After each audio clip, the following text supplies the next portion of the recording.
HQ. XXL Nutrition is the most popular online supplement brand in Europe. Our proteins, pre-workouts, dietary supplements, and of course our sportswear is developed with the greatest possible care. We are known for providing the highest quality products and the best service. Daily, we are working with a motivated team on new developments, promotions, and quality control to serve our customers in the best possible way. XXL Nutrition is an established name in the B2B and B2C market. Therefore, we can also be found in many gyms, supplement stores, and supermarkets. Offering the highest possible quality is the foundation of our brand. Only the best ingredients and materials are used for our products. Everyone at our company has passion for health and fitness. That's why we want to provide our customers, and of course ourselves, with the best products. We prepare all orders in our own warehouse, which has the capacity to process more than 10,000 orders daily. Thank you for supporting XXL Nutrition. We are XXL, the most popular brand in sports nutrition.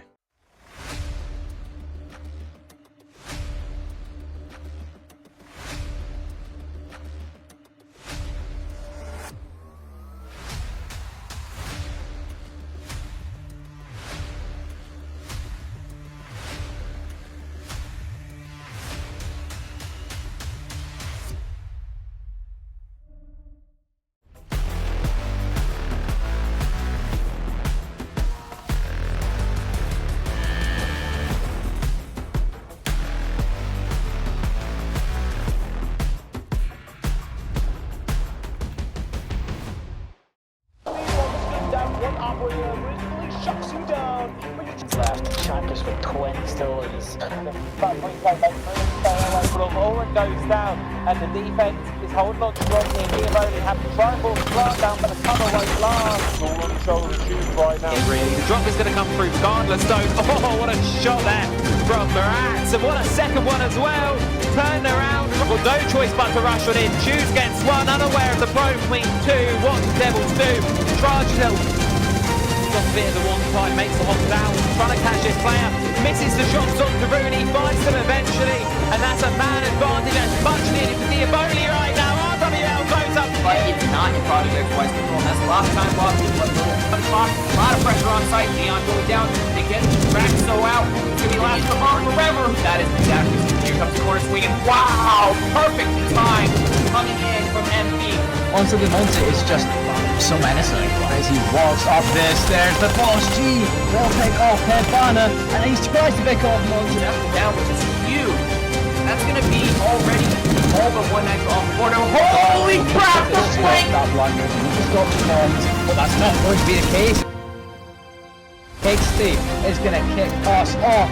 We cannot choose enough view that there will be no unfortunate chain link of events. And just as we speak of those stands another challenger, the floor is drawn there, the Rotero going to be popped. And the Legion looking for some trouble. And Junkie. Staircase being swung from both sides. Just has to be prepared, pushing the blue, getting timed bit by bit. McCain goes down. Oh no, and Legion gets two places as well. Now it's Need to be in a tough spot. Look at this, they've got the players on the free, but here's the Hopping, finds the shot. 3v3. Two defenders like B side. 3v2. early C4 pick if this gets anyone. No, they haven't looked for it. No. They don't do They're coming forward, double kills for all red. It's only going to be left up to Monty, but no! Able to pick up the first, and was that a down? Was that two players? No, it was a team kill for RWL. This team and this DQ's planted the C4 in the wrong position, but they're able to find it. No, can they find the defuser? No, they can, and Roberto gets it's winning! This is over! So, it'll be interesting to see if it does prove to be valuable for either of these squads yet, as, oh my... Hello and welcome to Voltage Series. Get it right, my bad. But we do have some absolutely fabulous games for you today. We're cooking up something good. Do you want to tell us more about what we've got coming up? Well, I'm going to tell you, first off, we have an amazing match between Geeky and Oblivion.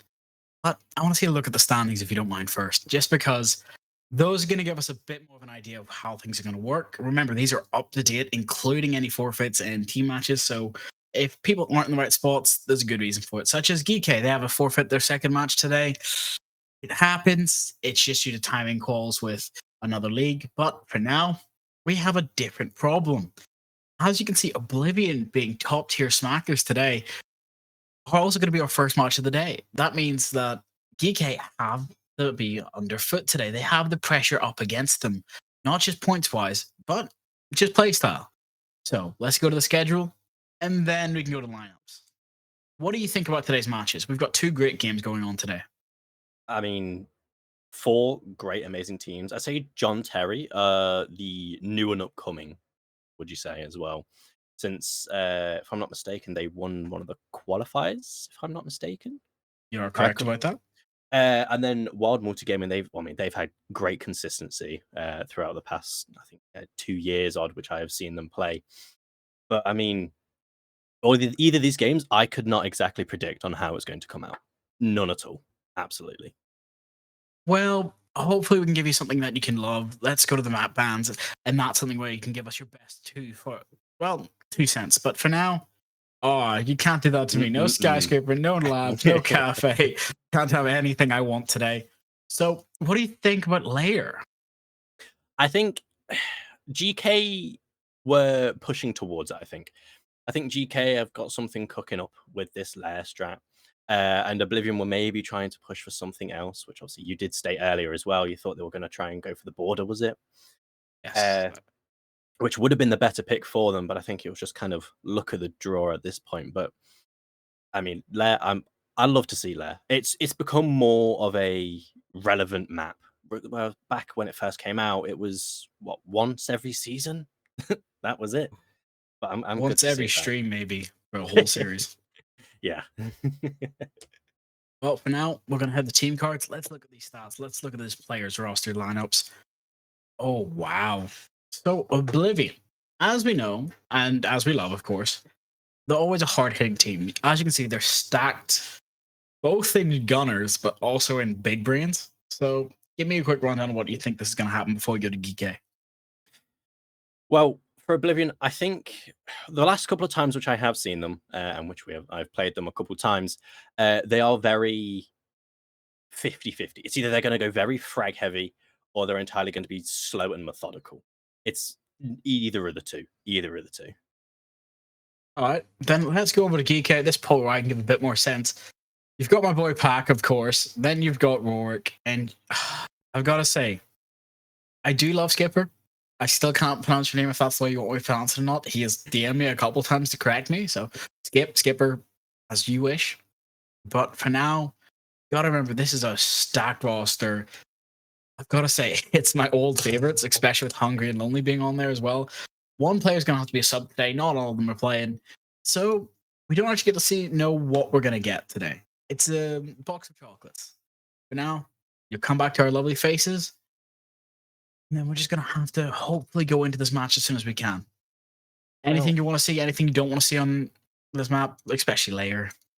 Oh, Lair itself. Well, one thing I want to see is a lot more utility of the vertical for the basement. Since I don't think many people use it as much as they can. They open up a little bit of the vertical, but they leave like big gaps where you're able to sit comfortably in some positions. Granted, it's not the best, but I want to see a lot more of it. A lot more.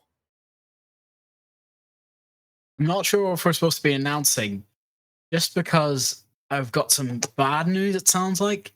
We do have a couple disbanded teams. We'll probably wait until later on in the day to announce them until we've got confirmation. So for now, let's give us some great plays, give us some great teams. Let's head into the match. Lair. And as you can see, here's the thing, I've not actually seen this intro video. It looks beautiful. Absolutely gorgeous. The production's done a great job of this one here, though. Absolutely fabulous.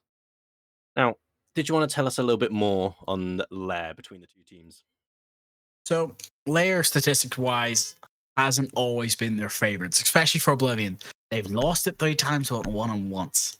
EK, on the other hand, have won this 6. But in other orgs and other leagues, it actually shows that GK is really good on this map, to the point where I have a feeling that this probably wasn't Oblivion's main choice. They probably did want to go to border another map, but they didn't know GK are just secret stalkers on this map. They're hiding it. With a Kaid and a Monty van, kind of goes to show they have something set in mind. Shield on either side, though. Taking out the Clash, which obviously after the new update, I don't think Clash is getting any tweaks for the next season, is she? Nope, she's not on the nerf list unless it's something that they haven't strictly put down yet. Now it's Blackbeard getting pwned all the way, and we have to be prepared. Looking at the fact that the defensive lineup, I'm gonna say, having Bandit, Sammy, Mira, and Warden, and Mute means no drones. Prepare for post plant every way you can, and just be prepared to hold any part of this site.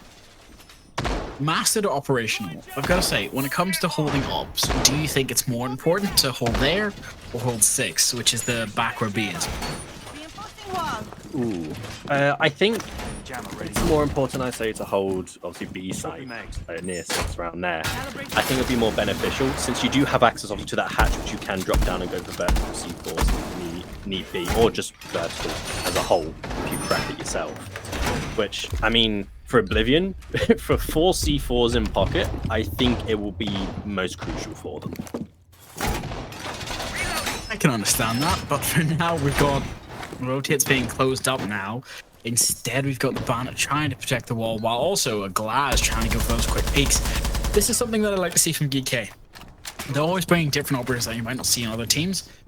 We have the Skipper on our Capital. We've got Blackbeard with Pack Bull. We've got Hungry on the Ying. So it feels like just a quick plant situation. They want to smoke and go for it. But I don't think they're prepared for this Warden, especially with the hyper-aggression that we know that comes from Oblivion. And you can see that they use the Glaz to try and get inside of operational. But the first frag going out to Rorik, taking that Warden off quite early. Now Hungry's going to have a great opportunity to use these Candelas. But like I said, Rexon taking this quick advantage inside of operational. I mean, I'm assuming they were expecting that mirror window to be facing into it, but I think it's been preserved somewhere else, which seems like they're going to ignore. But oh, lovely shot from Skipper, and being down with that shotgun, going to be available to stay alive. But going against a Blackbeard, the last chance you're going to be able to fight with him is he'll be hit once, but a little bit of chicken here on the stairs as Dodo will go down. It's all down to Headset in a 4 versus 1, which Rorik will finish it off as a flawless. Gotta say, down but not out is a horrible state to be in, but it's even worse when your enemy's in a 1v5.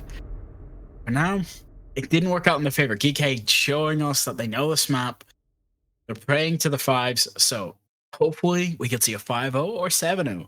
For now, we've just got to be prepared, especially when 2 teams both have great organization like this. Mute, Asami, Mira, Fenrir, and Legion being brought, especially for downstairs. I'm hoping they've got some sort of roam plan because downstairs is a rough turtle. What do you think? Yeah, so you need to bring out, let's say, your A game for basement, as well as dorms. I'd say it's one of the harder for you to hold, as well as I think Lair actually has the most entrances to basement from externally than any other map, if I'm not mistaken.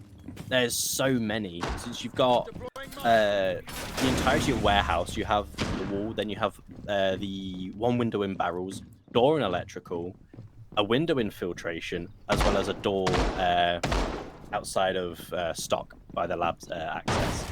So there's a lot you can entry from. 10 seconds to insertion. I do think you're right about that, but when it comes to rushing basement, I just like to go shooting spawn and then just rush as quick as I can through stock and support.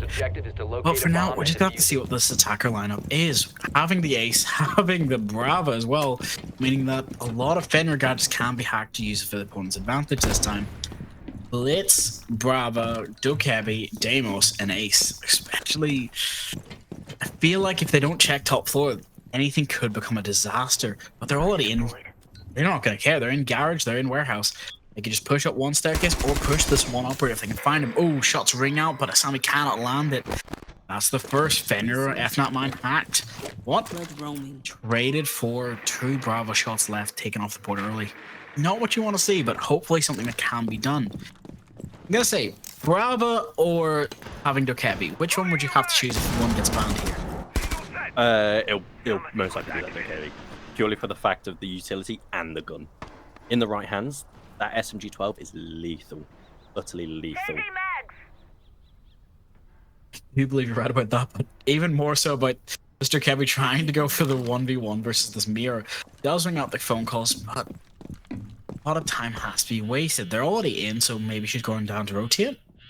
It does look like that's going to be the case.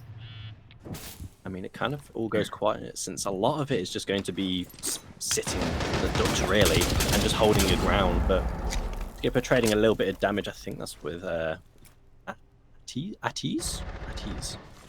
Do you believe you're right? That was either him trying to destroy Kiva barricades or going for the Fender to hopefully try and finish. But for now, it's just not working out in their favor. I do love the box DMR. It's a great weapon, but needs line of sight. Needs as much utilities as they can. That's that Mute Jammer catching the ace charge as well.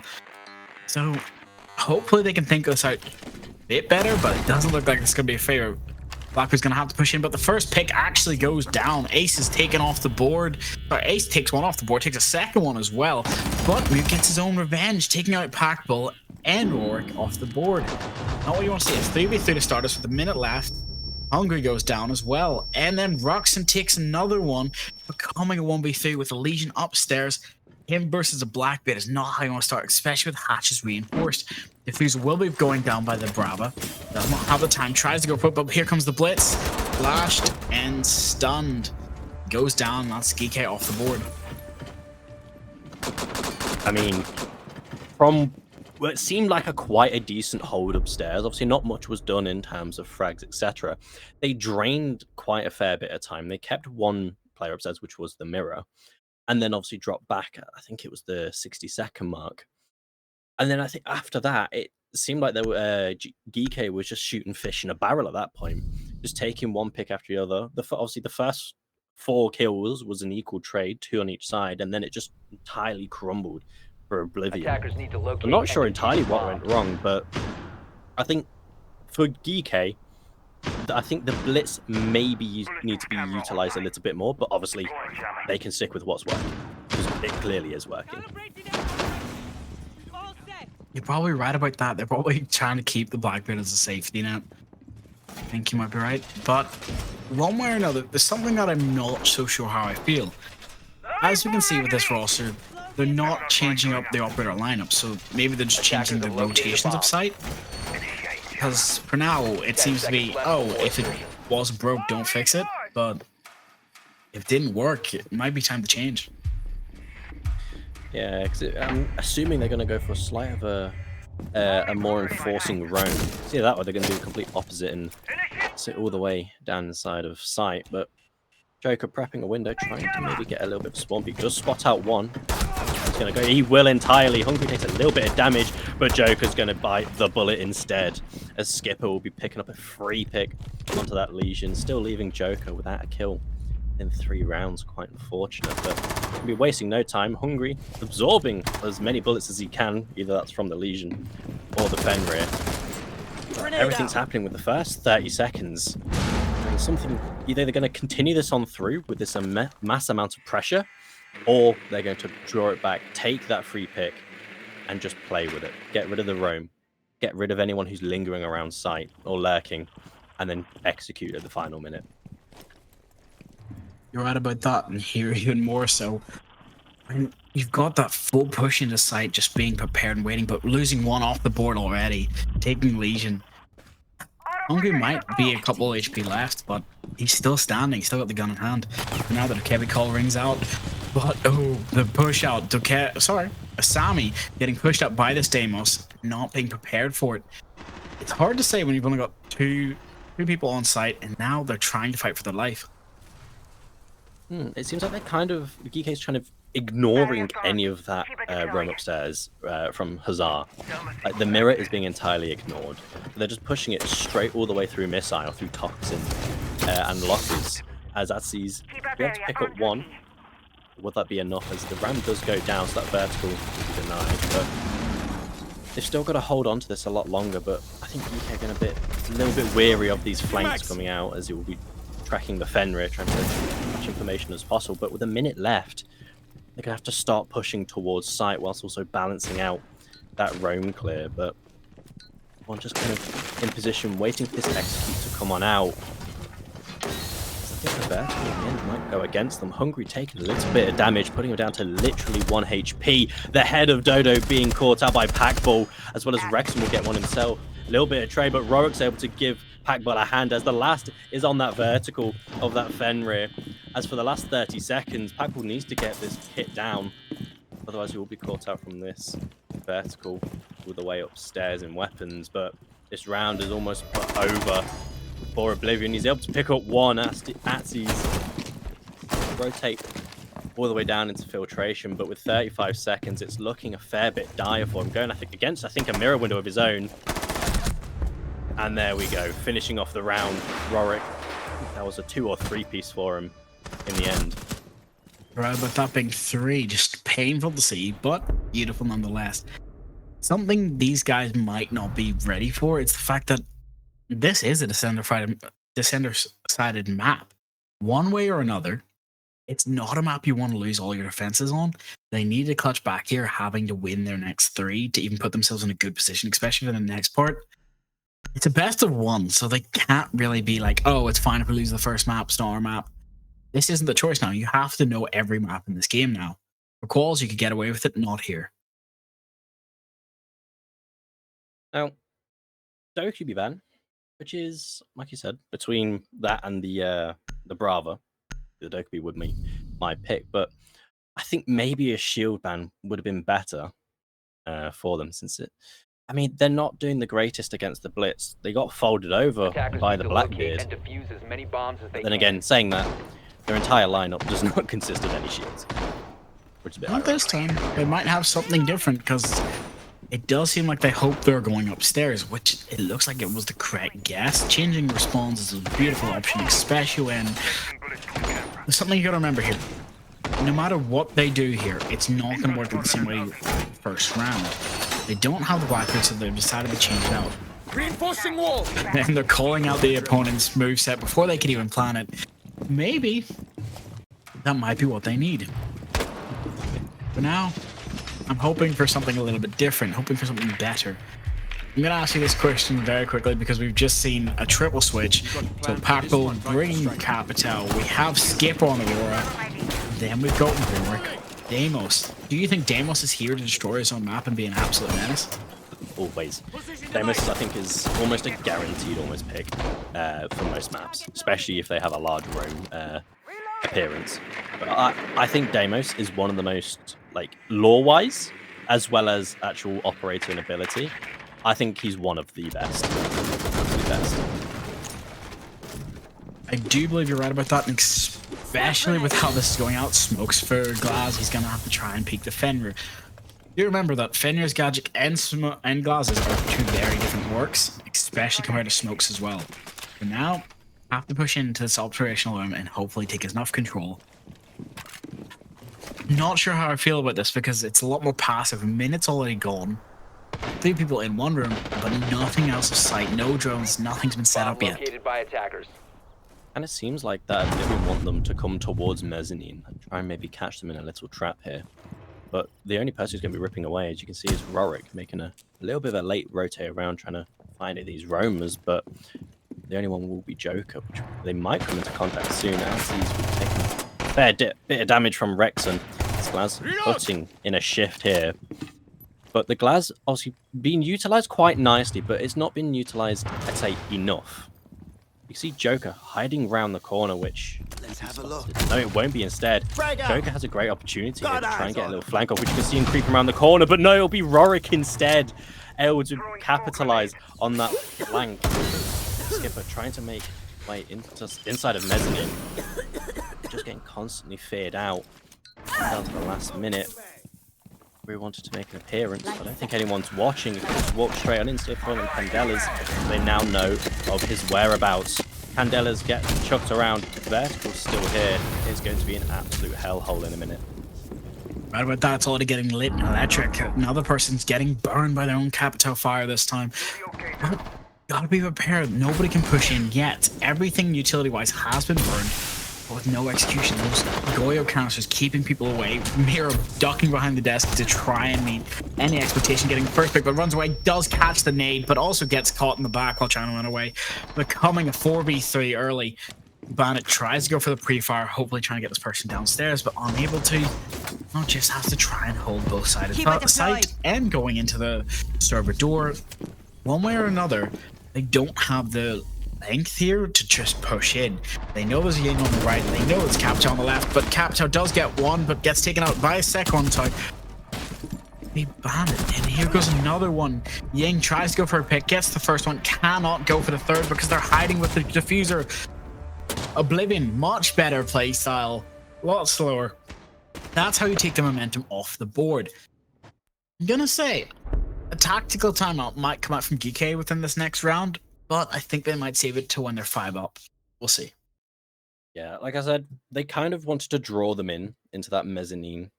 Sorry, they want to draw them into Mez, and then kind of punish them on top of that. Since they didn't have much of a presence on top mezzanine, nor the stairs, since they kind of allowed them to walk up, but if they were able to contain them within that area, Defenders, protect your let them bombs do from what they want, being just hold defended by angles, play it as quite passive, which you did see. It worked out very well. The late rotate, obviously from, I think it was Hungry in the end on the Ying. Ying shotgun, which I'm a bit unsure as to why. But the late rotate obviously didn't work out entirely. But we'll see. Maybe the Ying would have been better off actually going with the mezzanine to make an opening than smokes and Candelas. Probably right about that, especially with the early plays. They burned a lot of utility, but did not work out in favor. Like, they tried to go for the push, but the Gorios weren't destroyed. They didn't have a twitch or anything that could really get rid of them. Only the nades in the pockets of certain operators, but for now, it looks like they've fixed up their plan. They're planning this a little bit differently. Upstairs hold all the way for the defenders, but for the attackers, they're bringing Thermite, they're bringing Hungry on Blitz. We're also getting to see Grim. Grim was brought a couple times, but he's not actually been utilized to how I'd like to see it. And I'm going to have to ask you, do you think this could be a rush plant strat? From the look of it, since obviously how easy you can get this wall open, which you can see there, it very well could be, but they've got to play these smokes perfectly and plant in quite an obscure place, since you can see how much vertical is available for Oblivion here. Since you can kind of see almost everything. They're trying to see the leg of that glass, which I'm not sure if you can actually see, but they can just see each other's toes, just playing footsie with each other, basically. But will be drained out. Bring it up and ignoring it. But I mean, the plant could still most definitely go down because Packball has dropped it off, and soon Hungry might pick it up. But it's going against that vertical, keeping the pressure on the vertical whilst going for the execute at the same time. But Packball on that Thermite able to pick up Joke already. There's that castle, and I think your only site player gone. But the plant is most definitely available as Dodo's going to make the rotate down, but is cut off outside. Need to play a little bit of Fortnite and just start throwing some walls everywhere. It's a great escape, but with half the round gone, it seems like they might actually just try and go for this plant. See Hungry with the diffuser, maybe trying to bait out any C4s or any smoke canisters, but see this plant just about to go down in a second. Right, but that there it comes. Runs in straight into the flashes.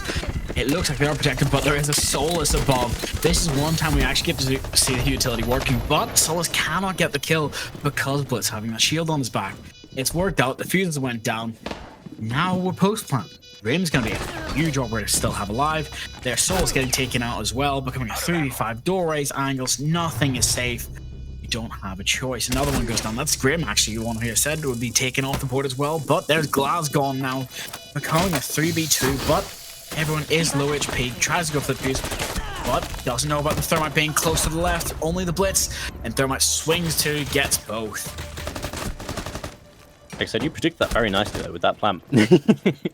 Very nicely. I think I've just been playing too much Layer. I still don't like the map, but it works out great when you know it. Come on, you need to get to know it more. No, Make it become your friend. That's what people said about Theme Park and what people also said about Emerald Plains. No, both of those maps are not my friends. Okay, Emerald Plains is an exception. Okay, we leave that out. It's like the annoying cousin. We leave that one out. Okay. Fine. Well, for now, it's 1-4 to GK. We do get to see the defensive lineup finally change, but Vigil and a Scopos. I'm gonna ask you, just because I understand Scopus being able to teleport around, changing bodies back and forth, I'm not sure how I feel about the Vigil, especially if hopefully he has the Boss G, but you know, I'm not sure how to feel. What do you think? I mean, having double on the roam, I mean, it worked well when they were drawing in time, but if they're trying to have this roam play aggressive, I won't be surprised if EK actually just beeline straight towards site, you know, like you said you do on there when it comes to basement. As long as they play this roam quite nicely, it would support them so much, since EK obviously don't like being drawn away from the clock, whereas Oblivion, they thrive with it.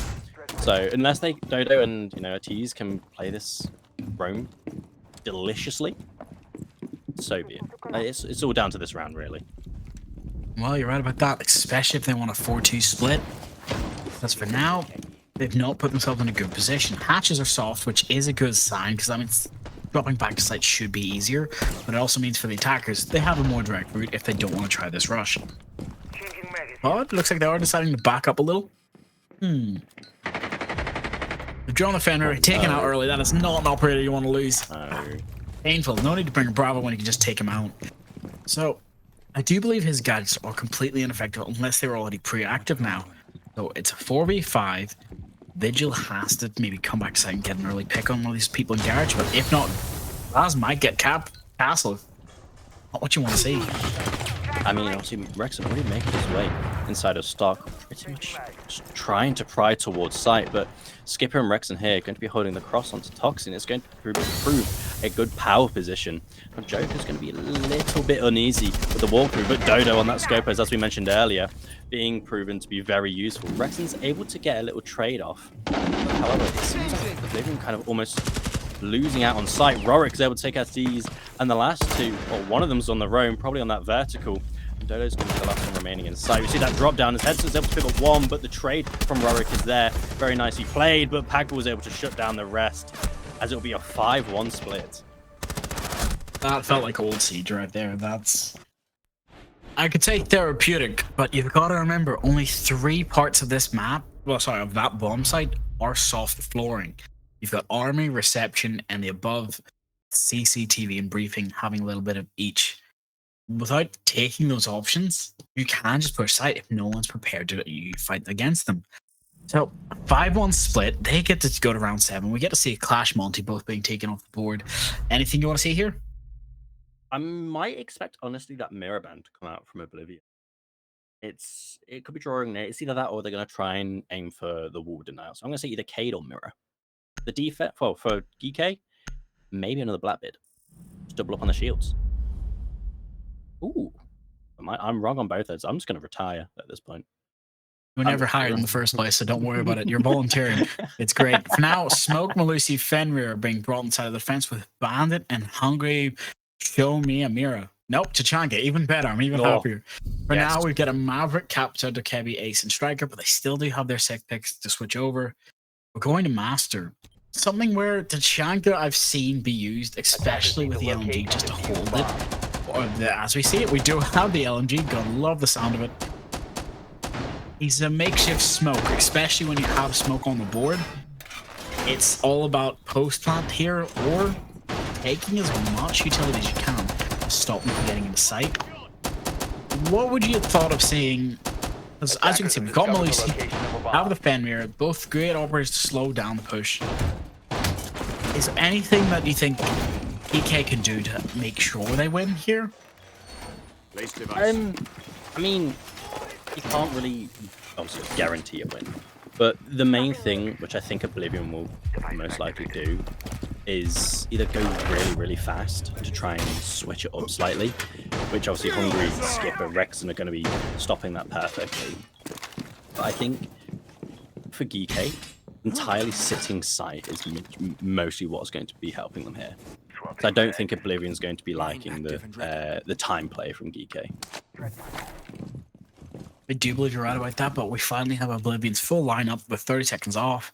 We have Maverick, Capital, Sophia, wrong sister for me, but we also have Ace and Deimos. Now the drones are coming out. They do spot the Tachanka, don't red ping him, luckily, but they can hopefully get somebody a line of sight where they can take him out. Now, they know where he is. They know that there's 2 windows that can see him. One way or another, the drone is spotted and taken out. The drone economy not being saved yet, but they do get 2 picks of their own, actually. Oh. Dodo getting 2, taking off Fender and Melusi, both with passive gadgets somewhat, but taking the Fender is a huge pick, especially losing Skipper. I mean, losing both them players quite early on in this round, only a minute into the action phase, is not the greatest for GK here. Maybe getting a little bit over aggressive. Seems like Oblivion's, I think that, well, it would have been their roam clear. Seems to be somewhat top notch at the minute. Obviously, it's the only time you need to bring it. You need to bring it now. But Joker able to try and find out where Hungry is, but as you can see, he's having a great old time on Skybridge, going between both of these windows.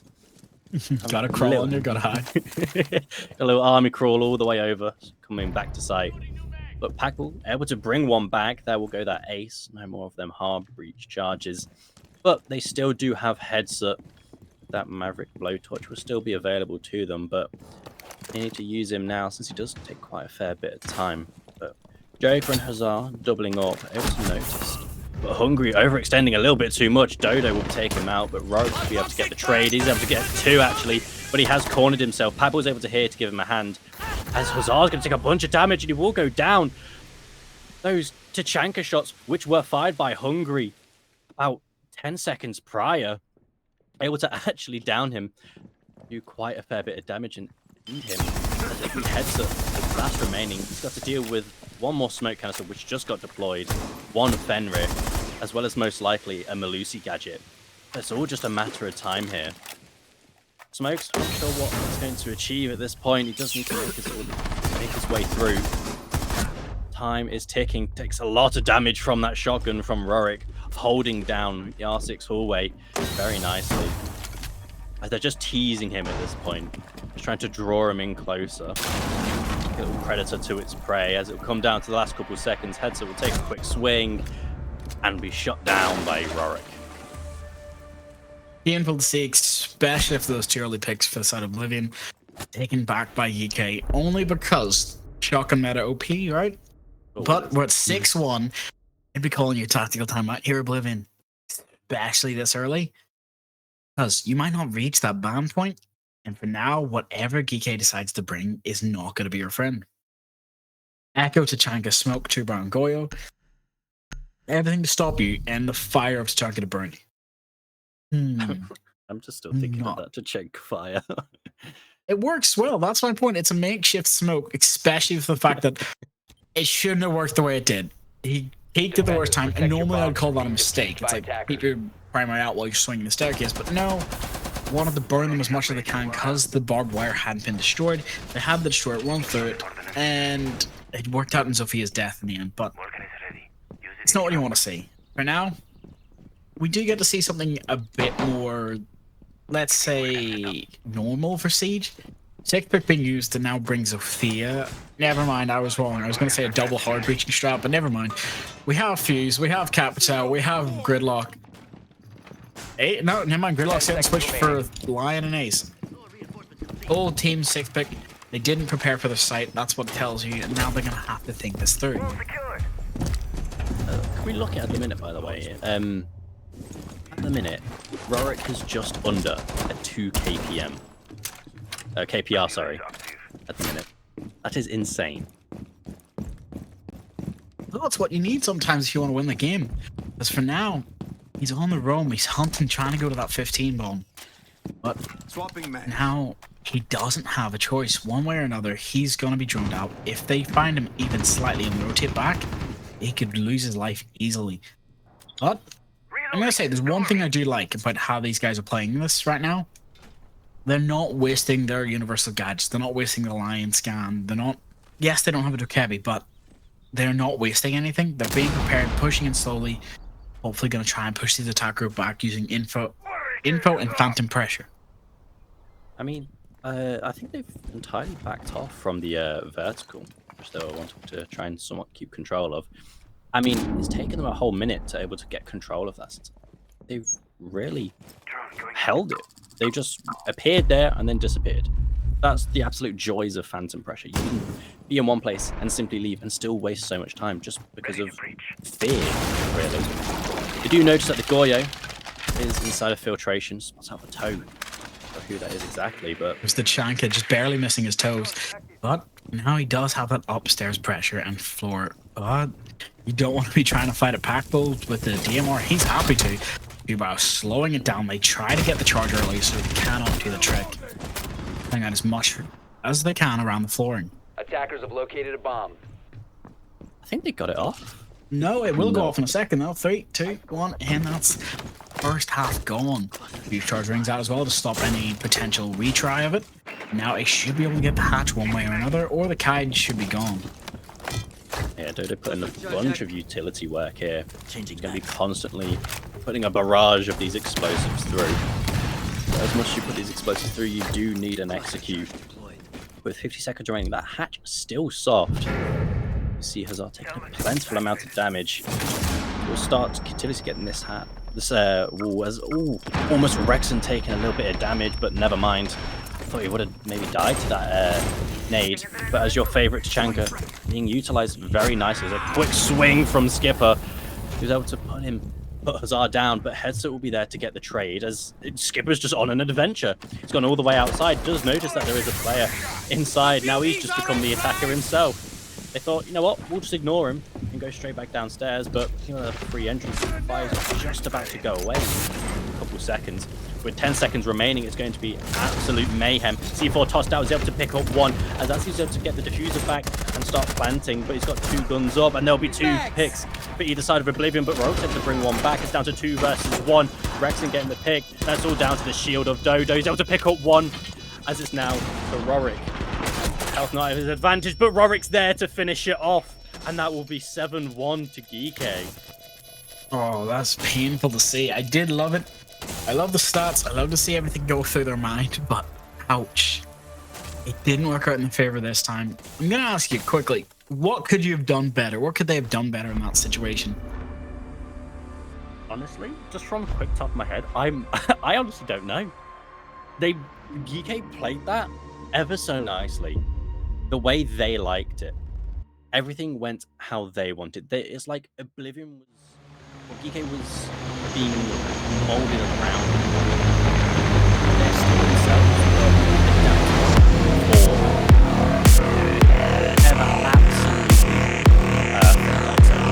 Almost perfect.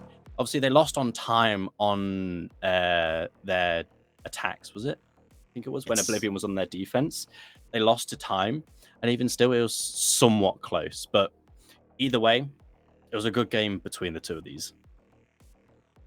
It's not how we wanted to see it, but it is how it's going to have to end. I'm not sure how to feel, because I've got the numbers in front of me if you want to hear them. Of like the actual scoreboard, and just thinking of it, it's like, we do get to see a 15 bomb from Rorik. Beautiful plays, smart games, 7.5 KDI. He only died 2 rounds, and that was the 1 round that they lost. And then the other round where he tried to rush on his own. Didn't work out in his favor that time, but his KPR was fantastic, 1.8. Pack coming close second with 8.3, 2.6 KD.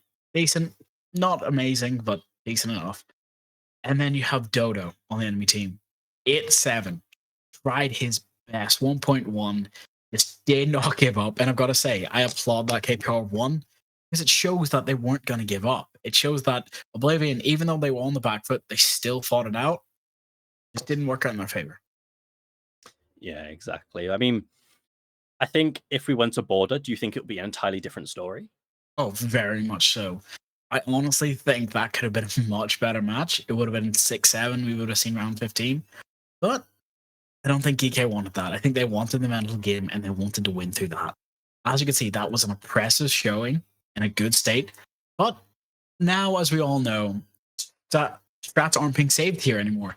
Everyone's seen it. It's on the recording. It's on the VOD. It will come back and check this. GK has to be prepared. Next time they'll be taking the layer, it could work out against them. Exactly. Right. I think as well, whilst we prep our next game for you and cook up a lovely, hopefully, I want to see an OT. But Obviously, before we do that, we have to get everything set up for you with all 10 players and the lovely observer. So we will cut to a little break for a minute and we'll see you very shortly. Able to get a kill, but no, going for, I'm not exactly sure what she was going for, but gets shot in the head and puts down. And that's going to mean that it's going to be a little bit easier for the side of the attack. But no, never mind. Another kill going to find a pick. The C4 is still in pocket, so this Ashe has to be extremely careful about this Mira. Just hear it rip, and it comes through, but the kills also come through for the Ashe, walking past the angle, able to find the third. No, it was actually... The timer is ticking down. 50 seconds, that Rafters is open now.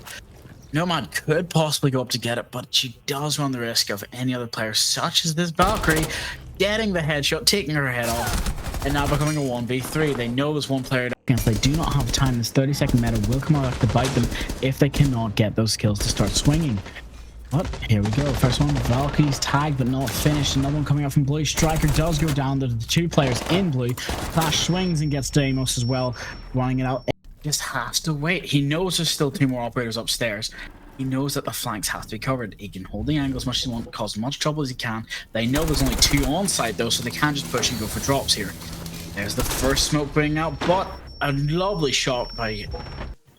Yeah, very interesting that we're going for a master over this time around from the side of Psychopathas. We do have two members of the attacking team working the breach, so it is going to be a split take coming in. But Tabaro doing his thing, the Nitro finding its mark as well, just like you predicted. Down, Pingwings down, two of your operators, and you're still chasing Wild Geese on the top floor here. And look at it, Sakari's still swinging, still trying to find picks. Ranka does finally shut the Fenrir down. Dynamite now taken off the board as well. It's a 3 versus 3. It's going to be very difficult to shake her. 30 seconds to go. You've got to keep in mind this clock as well, because as it becomes push to shove here, this thing's could become very difficult here for Valorant as they try and stick the plant, but the cover gets taken down. But here's Avon to make sure it does not, and it's a triple from Ben, and it puts Sagrana in this impossible situation. Back turns, taken down by Akari, and it's all up to Penguin in a 1 versus 4 yet again, and with time against you, everything against you. GGs have been called, and I can't help but agree. You get a commiseration prize onto Nixon, but that's all you're going to get. Continued sort of flood on through. Raxo tries to make the rotation back upstairs, can't quite because of the cutoff, and yet again Amguns, it's silence, it's patience, but I doubt for much longer there. Yukinort takes down Chardon, who went for a bit of a cheeky run out, gets punished for it. 20 seconds, he can chew. Avon as well, going to be falling short, and this is the Psychopathas we used to see. The timeout proving to much effect here. Long shot with the SMG-11, it's hit by Hour, and that is exactly where Valor need to be right now. If they can get these rat spot ones, but look at this, sights. That clock is the defender's best friend right now, as you're going to have to send it into back armor. No choice but to go now, no choice. The longer you dwell, the longer you pay. Well, you don't know about the one inside of the corner. Shorten does trade it back, but Kuba's right there to continue the trading game. And side of Project Zero. Not entirely sure how that happened. The flash going to come through. The push, you would imagine, comes through next, but the F not going to come in clutch to save his life. The 2 kills go in favor as the Legion on the flank, able to find 1 kill, not quite able.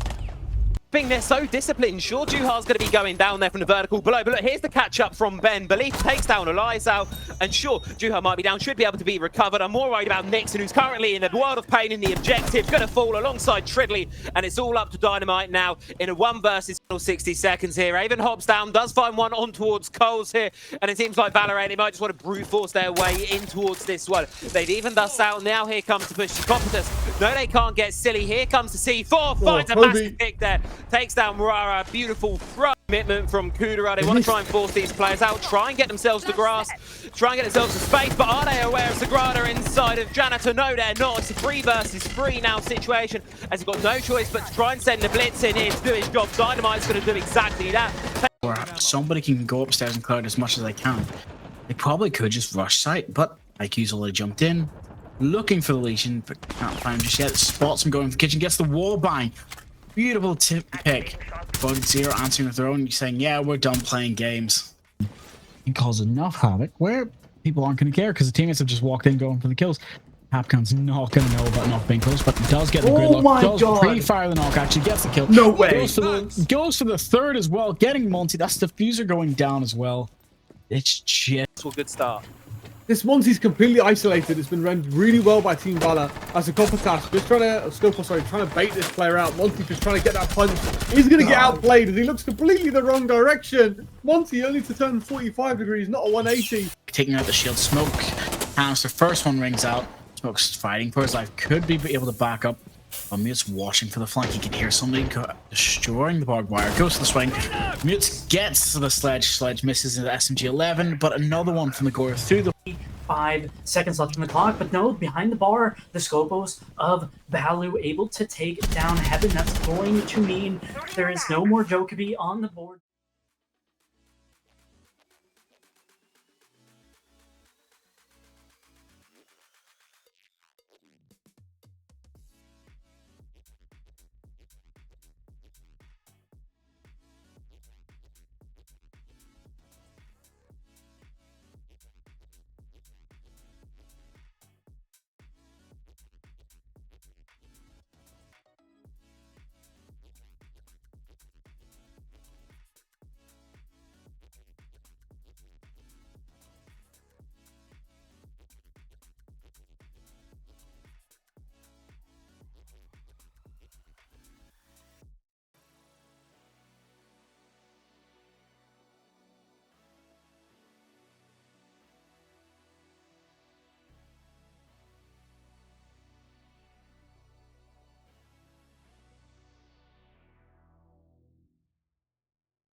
XXL Nutrition HQ. XXL Nutrition is the most popular online supplement brand in Europe. Our proteins, pre-workouts, dietary supplements, and of course our sportswear is developed with the greatest possible care. We are known for providing the highest quality products and the best service. Daily, we are working with a motivated team on new developments, promotions, and quality control to serve our customers in the best possible way. XXL Nutrition is an established name in the B2B and B2C market. Therefore, we can also be found in many gyms, supplement stores, and supermarkets.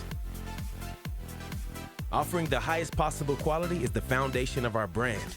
Only the best ingredients and materials are used for our products. Everyone at our company has passion for health and fitness. That's why we want to provide our customers, and of course ourselves, with the best products. We prepare all orders in our own warehouse, which has the capacity to process more than 10,000 orders daily. Thank you for supporting XXL Nutrition. We are XXL, the most popular brand in sports nutrition.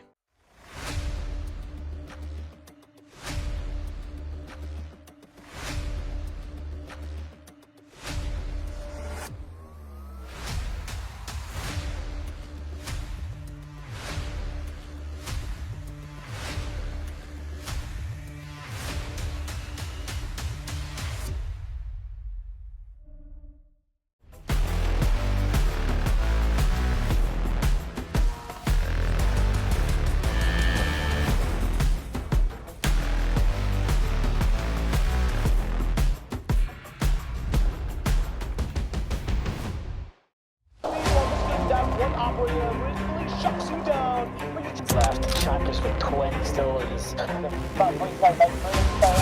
Owen goes down, and the defense is holding on to Rodney and Liam only have to try and pull the blast down, but the tunnel won't last. All on the shoulder shoes right now. The drop is going to come through regardless, though. Oh, what a shot there from Maratz, and what a second one as well. Turned around, well, no choice but to rush on in. Choose gets one, unaware of the Pro Queen 2. What the Devils do? Charges it. A bit of the one time, makes the hop down, trying to catch this player, misses the shots on to Rooney, finds them eventually, and that's a man advantage that's much needed for Diaboli right now. RWL goes up. But it's not in Project X West control. That's the last time Boston was a lot of pressure on site. Neon going down. They get Raxo out. It's going to be last for forever. That is exactly. Here comes the corner swinging. Wow! Perfect time coming in from MP. Onto the Monte is just so menacing as he walks up this. There's the Boss G. Wall take off head banner, and he's tries to pick off Monte. Down, which is huge. That's going to be already all but one extra off the border. Holy crap! The flank! That blunder. He just got the comms, but that's not going to be the case. XD is going to kick us off. We cannot choose enough view that there will be no unfortunate chain link of events, and just as we speak of those stands another challenger, the floor is drawn there, and the Rotero gonna be popped, and the Legion looking for some trouble, and Junkie! Staircase being swung from both sides. Just has to be prepared, pushing the blue, getting timed bit by bit. McCain! Goes down. Oh no, and Legion gets two places as well. Now it's Needs to be in a tough spot. Look at this, they've got the players on the free, but here's the Hawkins behind the shot. 3v3, two defenders like B side, 3v2. early C4 pick if this gets anyone. No, they haven't looked for it. No. They don't coming forward, double kill for all red. It's only going to be left up to Monty, but no. Able to pick up the first, and was that a down? Was that two players? No, it was a team kill for Marga because this team and this defuse planted the C4 in the wrong position. But they're able to find the kill. Can they find the defuser? No, they can't. And what they're going to do is winning. This is over. So, it'll be interesting to see if it does prove to be valuable for either of these squads yet. As oh my. Hello and welcome back to our second game of the day in Voltage series. Now, I hope everyone had a lovely break, got some snacks, because I definitely did. I was quite hungry. But Drege, tell us what we have lined up for this game today. So, for what we have today, we have John Terry Esports versus Wild, which is two great teams, but if you don't know who John Terry Esports Gaming Clan is, as their full name entails, they are on the standing sheet. They are, if I remember correctly, part of Group C, or if not D, I could be wrong. But let's go ahead and look at the standings and show you where they placed, how they did on the qualifiers. If I remember correctly, neither of these teams have any forfeits, so we should hopefully have some interesting matches. We will be starting soon, so don't even worry about it. And as you can see, they're actually second, just below Diavoli. I would say this is a painful group stage to be in, and not one I want to see. Yeah, exactly. Because if I'm not mistaken, they're in the same. Are they in the same bracket as UAIM? Is it? Yes, they are. UAIM have been a little bit on my radar as a somewhat upcoming as well. So eventually, I think the last game they did play, they did lose to them last time. John Terry did. Well, we're just gonna have to wait and see. For now, we're gonna head over into the scoreboards, head into the match bands. Let's see the map band first. I want to see what map we're gonna have. Also being taken away. No more layers, so no repeats today. But we do get Clubhouse. Tell me what you think of Clubhouse. I think it's the most universal. It always will be the most universal map, which everyone has played, everyone has strats for. And at times, I think that the entire map is just luck sometimes. Sometimes you just got to be really lucky. But we'll soon see. Right, with that, let's head over to the team cards. You get to look at our lovely faces while we explain to you this roster. And as I can say, I'm not sure how I feel about Wild. I'm not sure how I feel about John Terry, but for now, Wild has an amazing roster. We've seen them during calls. We've seen them all the time. Globus, Bone Daddy, Nanny, Beauty. I can't, my mouth's trying, but I've got a lockjaw at the moment. So Slayer, Falcon, Podka, and then Varsalo, Siskele. I cannot pronounce his name even if he tries. So we're going to call him Vara today. We've got a stacked roster. Lots of good teammates, lots of good players, 2 captains just because of substitutes and things happen. And now let's go to John Terry.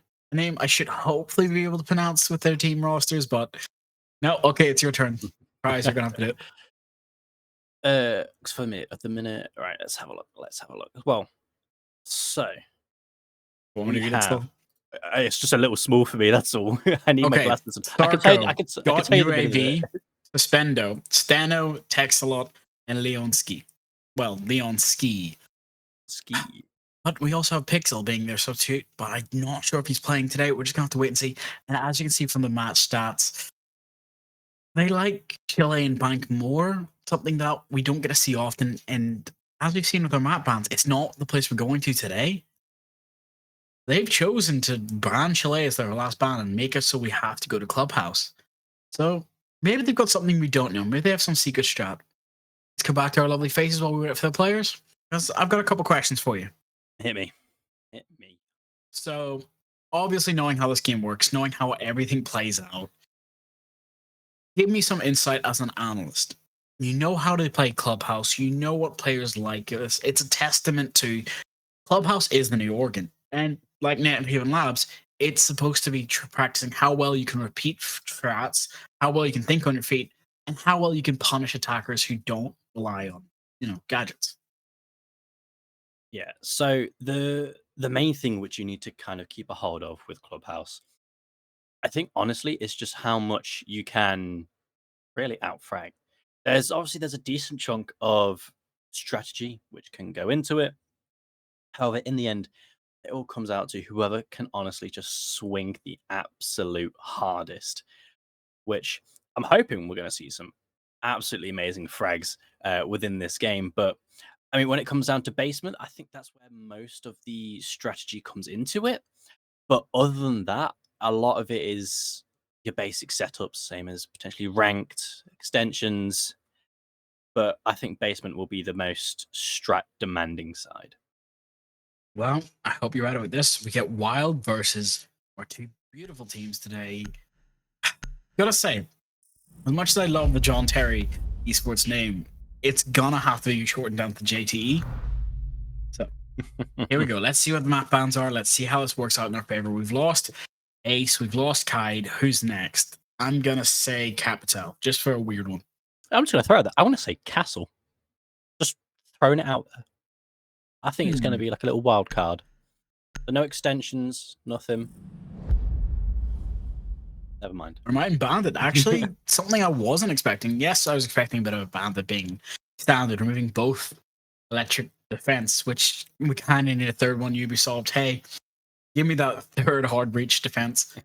But also the fact that now it's up to Habana to get the hatches and the wall, especially if we go upstairs. I don't expect this lineup for first floor to keep, but Fuse. If he stays, he can be a menace if he can survive in kitchen. But Mira has a C4 in pocket, flashes impacts. There's no way that's going to work out. As you can see, we've got Castle with Slayer, something you wanted to see bomb, but not today. We have Hoka, sorry. Mira playing, being prepared for anything they can, clearing up second floor as much as they can. Maybe they're going for an extended hold, or just rotating. But now, one way or another, this seems like they're going to try and do a server extended hold. Yeah, okay, that's right. That's safer than what I was hoping for. But one way or another, there's 10 seconds left to reinforce. Hopefully everything on site's reinforced, because if not, I can see a sledge rush just coming straight down to constructions. We have 4 people spawning constructions. Only Nomad was not able to change. You might be right. Very could well be. No. One thing I want to point out, which I find, well, which also Wild Multigaming also find very funny. Have you seen 3 of the players at the end? Never mind. Actually, I'm going to shut up. Sarko, predicting very nicely by you. He's going to rush straight in it, but the amount of beepers, I don't think he's going to be quite successful. But it will be a trade-off 1-for-1. But it'll be on top of Wild Multigaming. As it's just 1-for-1 straight after the other, leaving it in a 3 versus 3. Whilst we're 30 seconds into the round, speed is key according to Wild Multigaming, but it kind of seems like they've got to a little bit of a roadblock here. Like everyone's stacked up towards blue, and the clash just kind of being the icing on top of the cake. But that happened all very too fast. You're right about that. I did call it, but I'm not sure I was expecting like a more collective execute. But people were prepared, everything was there to shut them down. But now they know there's no roamers. Everyone has to have come back to site. This Fuse can walk around being as dangerous as possible, going for hatch drops, going for the wall. There's nothing to stop them. It's a 3v3. Those Gorgon counters are burning, but it's not going to be enough. First Fuse Charge goes out just to try and protect anyone who tries to cross between B and A. Here's the biggest problem right now. Nomad is the direct counter to Clash, but Nomad has to get her gadget off, which I don't think that's going to work in their favor, especially if somebody's playing her like a walking mirror.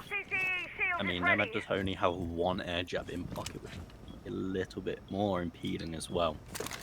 But I think obviously holding onto that Ash, onto an Ash would have been better for them. But while Fuse Charge being popped off, it seems like, again, that JT are going to be wasting no time. Beauty's able to pick up 1, and there will go that Fuse. I think it might have been just out to the vertical, a little bit of whiff from Pixel, but he's able to pick up the kill in the end.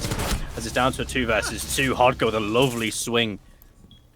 Now it's just down to Suspendo for JT. From Hodgo takes a shotgun shot to the chest.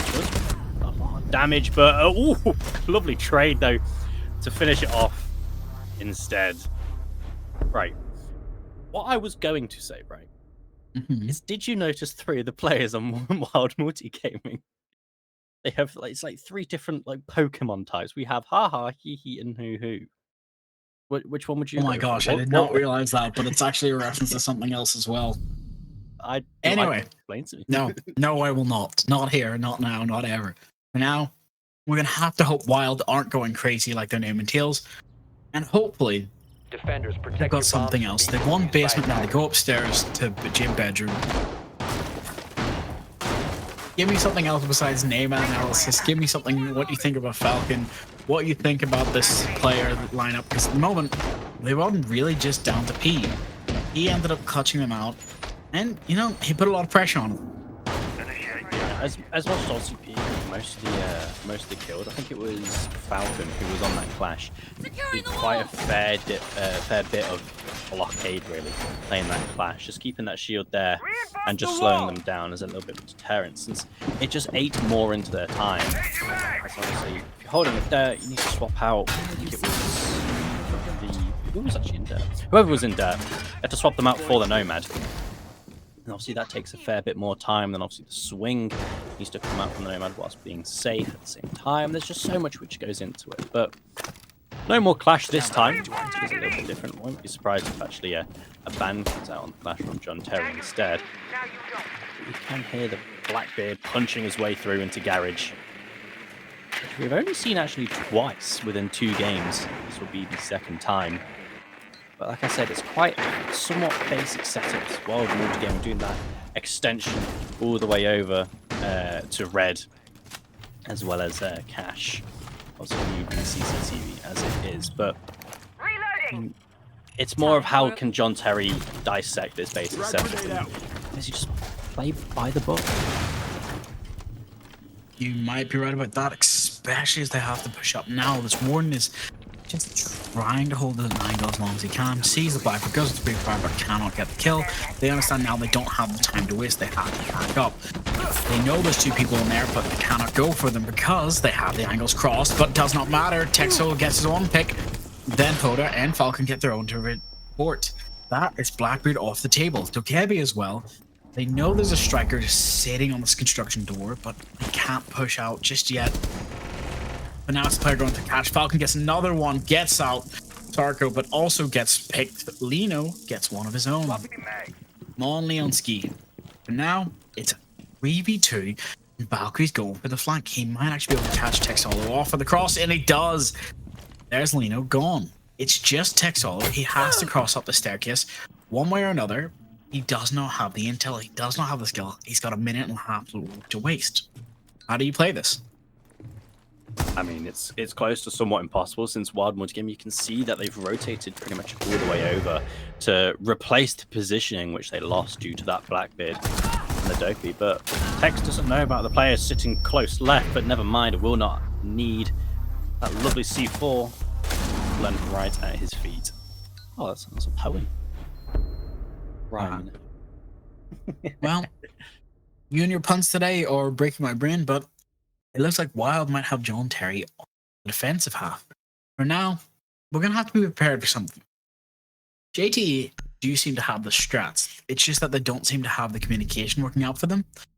I'm hoping that's something they resolve very quickly. Because we have Falcon, we have Slayer just being absolute menace to slow down the attackers. John Terry need to keep their own pace and set it up quickly. If they want to be fast and aggressive, or slow and methodical. Regardless, they can't be slowing down and getting shot out of sight. That time they didn't even make it to sight. Now the issue which I'm seeing is that John Terry have taken it both ways. They've taken it really slow, methodical, and they've also taken it extremely fast, which, I mean, neither time has worked out quite well for them. It's either, well, I think both rounds ended with 2 or 3 players remaining. John Terry need to find themselves a good stepping stool here to sort themselves out. I do believe you're right about that, but for now, I think Falcon's going to find his stepping stool. Just trying to hold the rafters. One way or another. Yeah, there's no Bandit, there's no Kai, there's nothing to stop the walls. This mirror has to either go for a mirror trick or try to stop any plan they can go for. I have a question. You probably can't answer this, but when it comes to mirror tricking this, do you use it as a 2-step or 1-step like they do? What do you mean 2 or 1 step? What do you mean by that? So, first mirror being placed down is the first trick, and then opening the mirror being the second. Yeah. Okay. Well, I mean, I mainly saw it when I was watching BDS because they can play it really nicely, but I actually really enjoy the mirror setup. Also, you got to have the impacts in hand to continue on the tricking. Obviously, you can swing either side of the breach and either take the pick, but you'll see in a minute, hopefully, that the mirror is part of C4, not going to go out instead, but like I said, they have no impacts on the board, which will make it just a little bit more awkward. Obviously, having that hole there as well, it applies more phantom pressure for JT to try and repel onto that breach, so I don't think Mirror was ever intended in that way, but never mind. Speaking of said Mirror, taking a run out to Sarko, in a DBNO state, but just go right back into sight. Not into sight, sorry, into Garage, but a lot of pressure being put onto feet here. There'll be 1v1ing text here. Sarko being rezzed eventually. The Pixels able to get a kill off with his capital bolts, but Spendo able to take out Slayer. It's down to a 5 versus 2. this Monty's wanting to get quite active. A little bit of damage, but Pete's going to be there instead. Trying to pistol whip the players outside of Garage, as Hocker's able to pick up 2, bring it down to a 2 versus 2. Pete does go down. Might be a little bit of an odd situation to try and be in. C4 toss through, not effective at all. As Sarko will be there to finish off the round. Not what you want to see, but does happen. Gotta say, it wasn't a trade, so I'm surprised you didn't get to see the POV of it. But if anyone didn't see, it was just barely seeing the Twitch's head rise over that railing, getting the pre-fire off, taking out. Sadly, it didn't work out in their favor, but John Terry did win the round. So Wild have to start thinking, how can we keep this as a 4-2 now? Because they're expecting to lose another one. Having that 5-6-0 would have been perfect. Go for the best option now. Blackbeard Mirror taken off the board. No longer mirror tricking, but now all focusing on going for those kills. Or Clash. Slow it down, never mind. I think they might have were meant to bring impacts, but entirely forgot, I think. Since, obviously, if you're going to be putting the mirror there, you want to bring some impacts just to continue on the trick, but I think they might have entirely forgot. I'm just thinking, would it be the Attackers need to locate and defuse as many bombs as they can. Might have been the case, but I also think I have a feeling that no, they were just hoping to shoot it one way or another. Didn't work out in their favor. They did get a couple downs from it, but something I can see that I'm not sure I want to be able to see. So, as you can see right now, it's a 5v5. They have not reinforced construction again. Hopefully trying to bait these hackers maybe, but it doesn't look like John Terry's going to even go for the bait this time. And I'm worried maybe they have something else planned, some other strat. What are the best ways to attack downstairs here? It will just be your very simple. Get all hatches, clear out the entire map, so having a roam on top floor can prove effective for defense side. Get everything sorted, prep for your execute, and your execute has to be something with manpower, basically. You have to have power in numbers. So if you don't, and you're trying to do it in, let's say, in a 1v1 situation, your stairs will be the best option, or if a 2 versus 2, stairs will most likely be your best option. If you're in a 3 versus X or a 4 versus X, take a hatch drop. You want to apply that pressure and just keep riding on that pressure. Keep it going. Your planting as well is going to be somewhat of your best bet. Which obviously you can see here Pixel trying to clear out any of the room upstairs, which I don't think there is. It's just on the first floor. You're right about that, but I think there's a little worry just in the case of it. Oh, sorry. The Clash here. Being an absolute menace, just waiting to stop the staircase. She knows the sledge is there. She's seen the shots ring out. And going, and the hatch is now going to be opened. You can't push out into the hallway without taking a little bit of danger just from this Clash. Otherwise, Havana has to swing tight and maybe pre-fire the person behind her. Yep. Goes pre-fire, cannot land the shots. Just the Sammy's already prepared and gone out of there. But Dokebi actually gets down in the end. Tries to protect them. Now they can't run down without breaking them. Keep a barricade. A 4v4, not a place you want to be, especially if stuck on the staircase. So yeah, it's an absolute death wish here for Hodka and Falcon. It seems like a little dynamic duo. To get one free pick. But rebuilding this position for them, Hodka playing that Azami as intended. As you know, they're going to say, oh, we'll take our time with it. They're kind of stuck in this position. Sarko, but they're just going to hop straight down to site. Slayer's going to be picked up text. That really didn't go to plan as Sarko's able to pick up that Azami finally. After wasting so much time. Now he's going to come face to face with that Clash. As he's able to run straight on by, but Slayer's able there to pick it back up like the first time. Then he just got this hatch open. Slayer taking his knees are absolutely pummeled. He's just trying to draw it back from whatever he can. Spots out P, do plentiful amounts of damage. But Falcon's there just to stand in the way and be bulletproof. Slayer has to pick up 3 for the round, being proved his cost being absolutely through the roof, as Falcon will finish off the round with that Clash SMG. Let's say, Clash being able to put down the shield is painful, but it's nice. I do like the change. It was one of the first and only changes we've seen so far with CJX that, yes, everyone can agree it's a great ability, but it's made her very strong. And I'm just going to have to think, do you think Monty should get it too?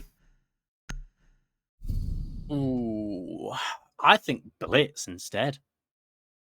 But he has to crouch, though. That's the only thought process I'd have. It's like having Monty Howard standing, and then it can't be destroyed except by explosives. Defenders, I was protect saying, your like, bombs you from tuck being the shield defused away by in a attackers. corner, someone walks through it, flash them, swing on through.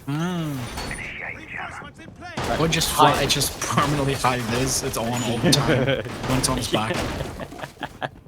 Just a constant spotlight aiming towards you. That would be amazing. But, well, now we're gonna have to wait something else because they are doing their extended home gym. This has worked out for John Terry. I'm sorry, it worked out against John Terry last time. So maybe they think of something else. We think of going through strip, we think of going upstairs, or we go to below with Deimos and just take out everyone through the floor. But now we have Deimos, Captel, Twitch, Striker, and Zofia. Which of the two sisters do you like more, Zofia or Ella? Ooh. Weapon-wise, Ella. Gadget-wise, Zofia. I think that's a fair trade. I do, but it also worries me just because of the fact of no matter how the match goes, it's whoever's going to be more aggressive normally wins it with Zofia and Ella. But there we go. First gadget's going to get off. That is construction wall open. If they haven't shown out this person on first floor, Slayer can be a menace and catch them off guard. But it does look like Suspender does have it. It's Deimos having both Legion and Asami on the tracker. One thing I'm a little bit confused about is the pickup of the Zoff.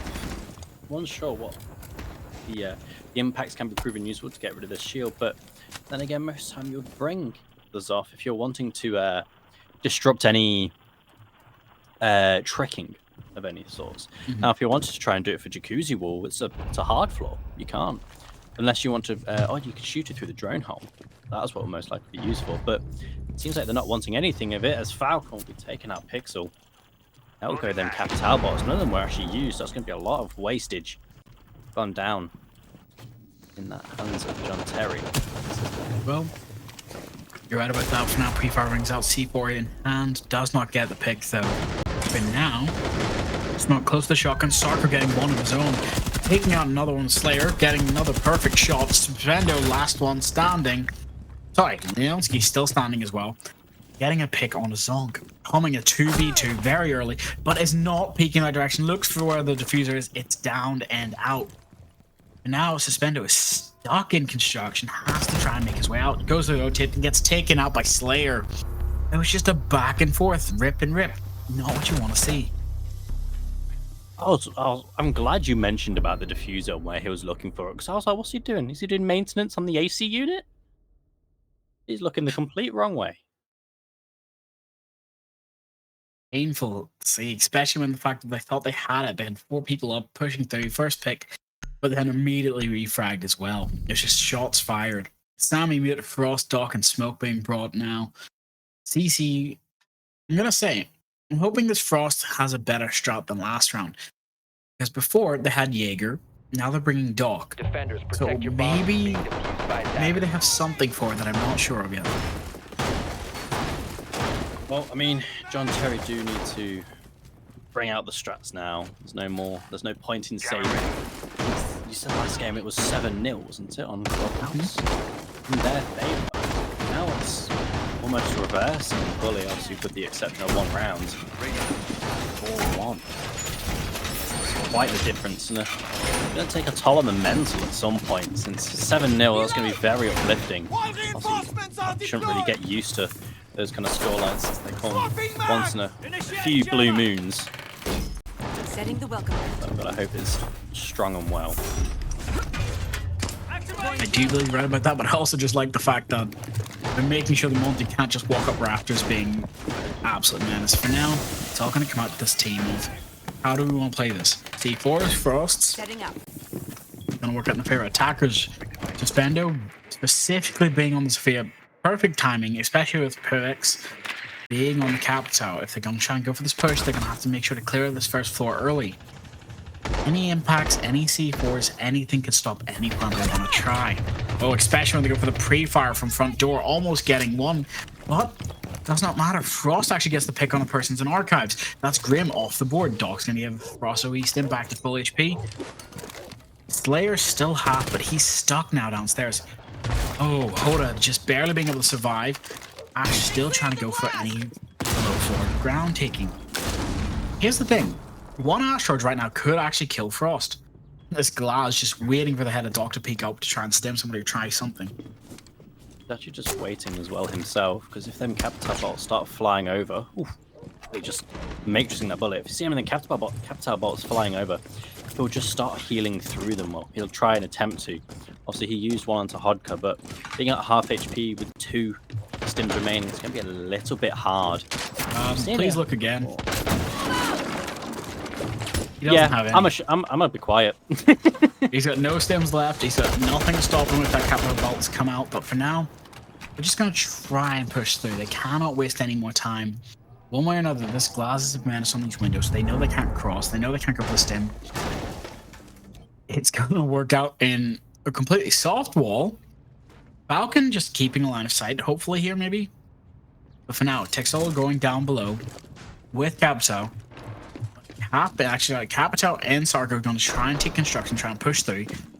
I'm not sure how I feel about this. There's a minute left. They don't have a lot of time. It's a 5v4.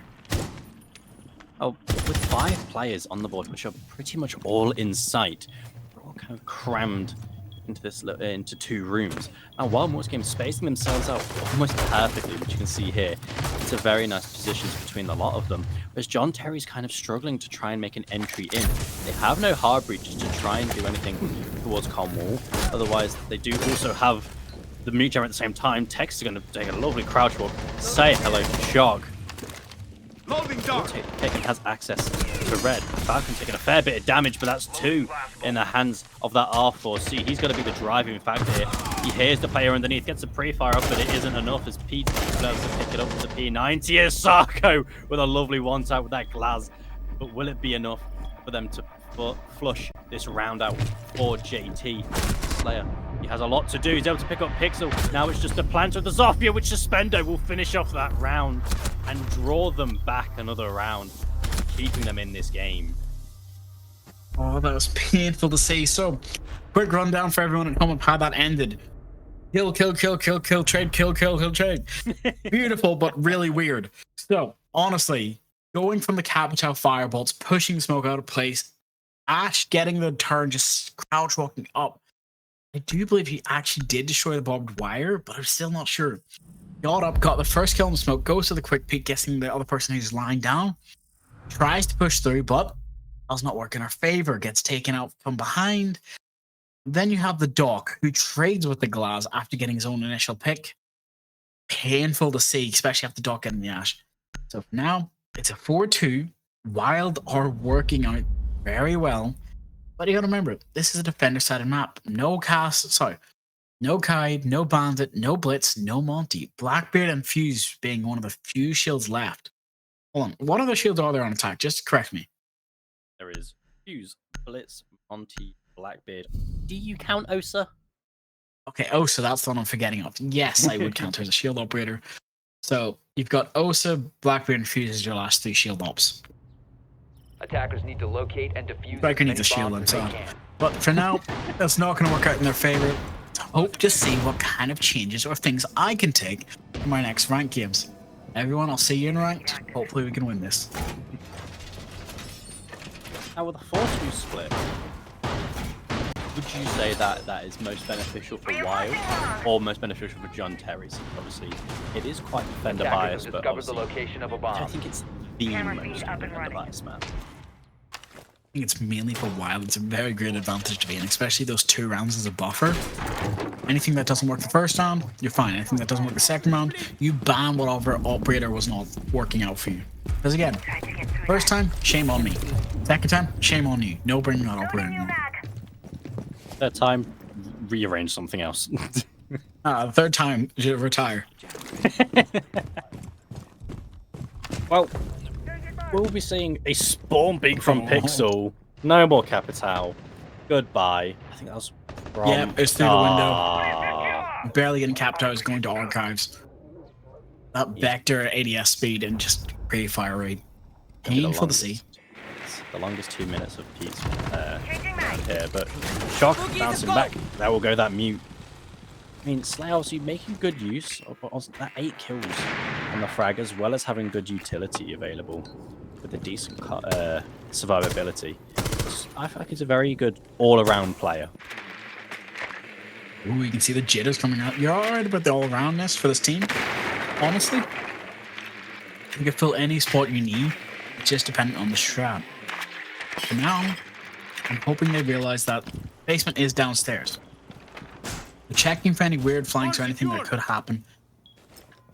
Still gonna remember, 1.5 minutes left. They have to push site one way or another. It's not gonna work out in their favor if they waste too much time.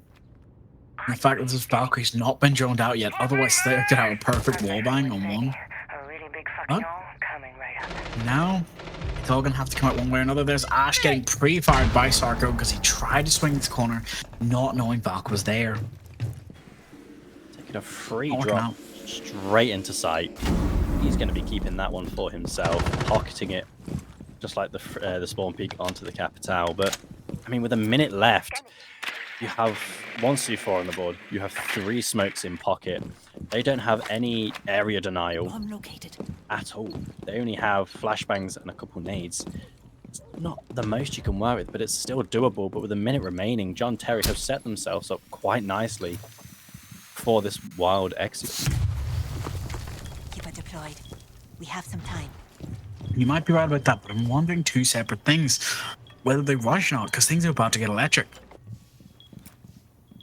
Exactly. I mean, as it all kind of patters down for a little while, it's one was going to just need time for themselves to prep up and everything.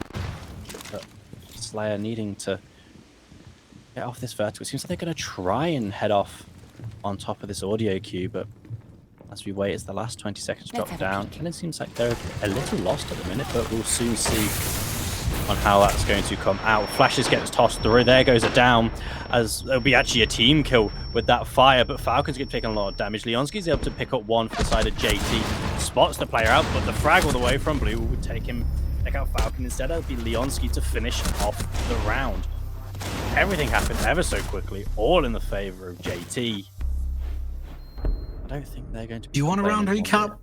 Because in that case, I understand what was happening. From the 25-second mark, they went for the drop, went for the plant, but the fire was burning, so they thought, all right, just push through, go for the fight. They understood that they couldn't back up or they'd be in line of sight if everyone was in church. But again, it just came out to not being in the right place at the right time. Lack of communication working out against Wild again. But now, John Terry has to capitalize on the next couple mistakes the enemy use, one way or another.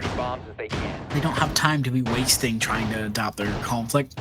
They have to be adaptable, yes, but they need to synergize most of all. I understand some people don't like the word synergy, so for now, pick operators that you like, bring the guns that you love, and, you know, bring Kali, why not? I want to take this one. I want to see what this Kali shot is.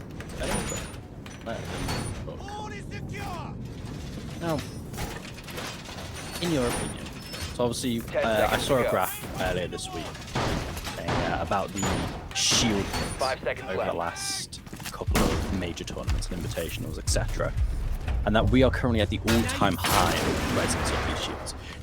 Do you want to keep this, like, this is not really somewhat of the shield meta, or would you prefer to change to something else? I am actually, here's the thing, I've been in the shield meta for so long, I'm actually okay with having it around, but I prefer something else. I prefer going back to gadget meta, to be honest. I actually enjoyed that a lot more than TDM meta or anything else. But for now, we have CC open, they're going to have to push in. What shot the drone? Oh, it's Warden on the staircase. I didn't hit nothing. Just suddenly poof, disappeared. I assume that Warden probably has the MPX with a suppressor on it. But not sure. Too sure at all. Now, I think that was actually a roam from Tex down in basement. Just going to be trying to catch any of these, I say, coming from oil area, or trying to come up blue and get a flank. But at the minute, Wild's going to be fully focusing on this CC side. It's obviously last time they came to this area, they did lose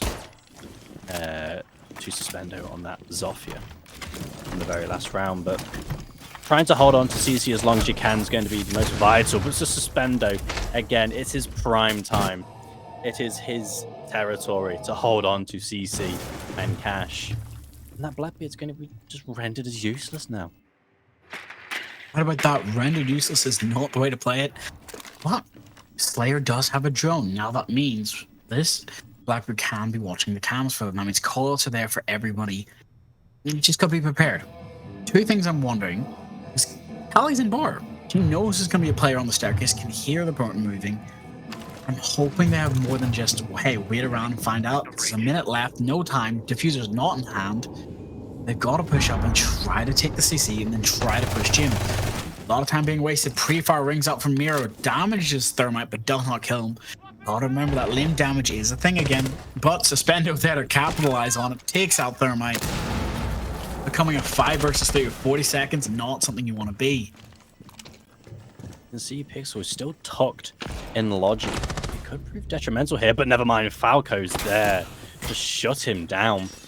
They still need another pick to make it equal. Suspendo probably wanted to do that himself since he's so eager on these kills at the minute. But with 20 seconds remaining, Wildwood need to make something happen. Slayer's trying to get themselves inside a sight, but there will be a trade from Leonski. But Sarko's there to get a freebie themselves, as it's all down to Slayer with that pistol in hand. But Tex will shutting it down and ending the round.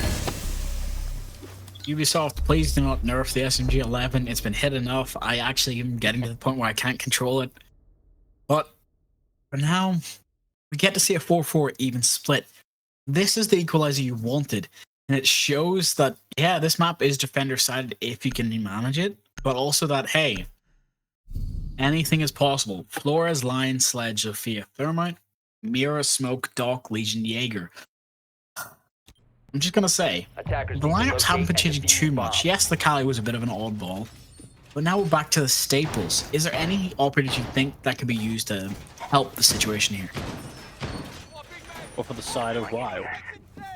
Let's go with John Terry first, then Wild, because they're still picking.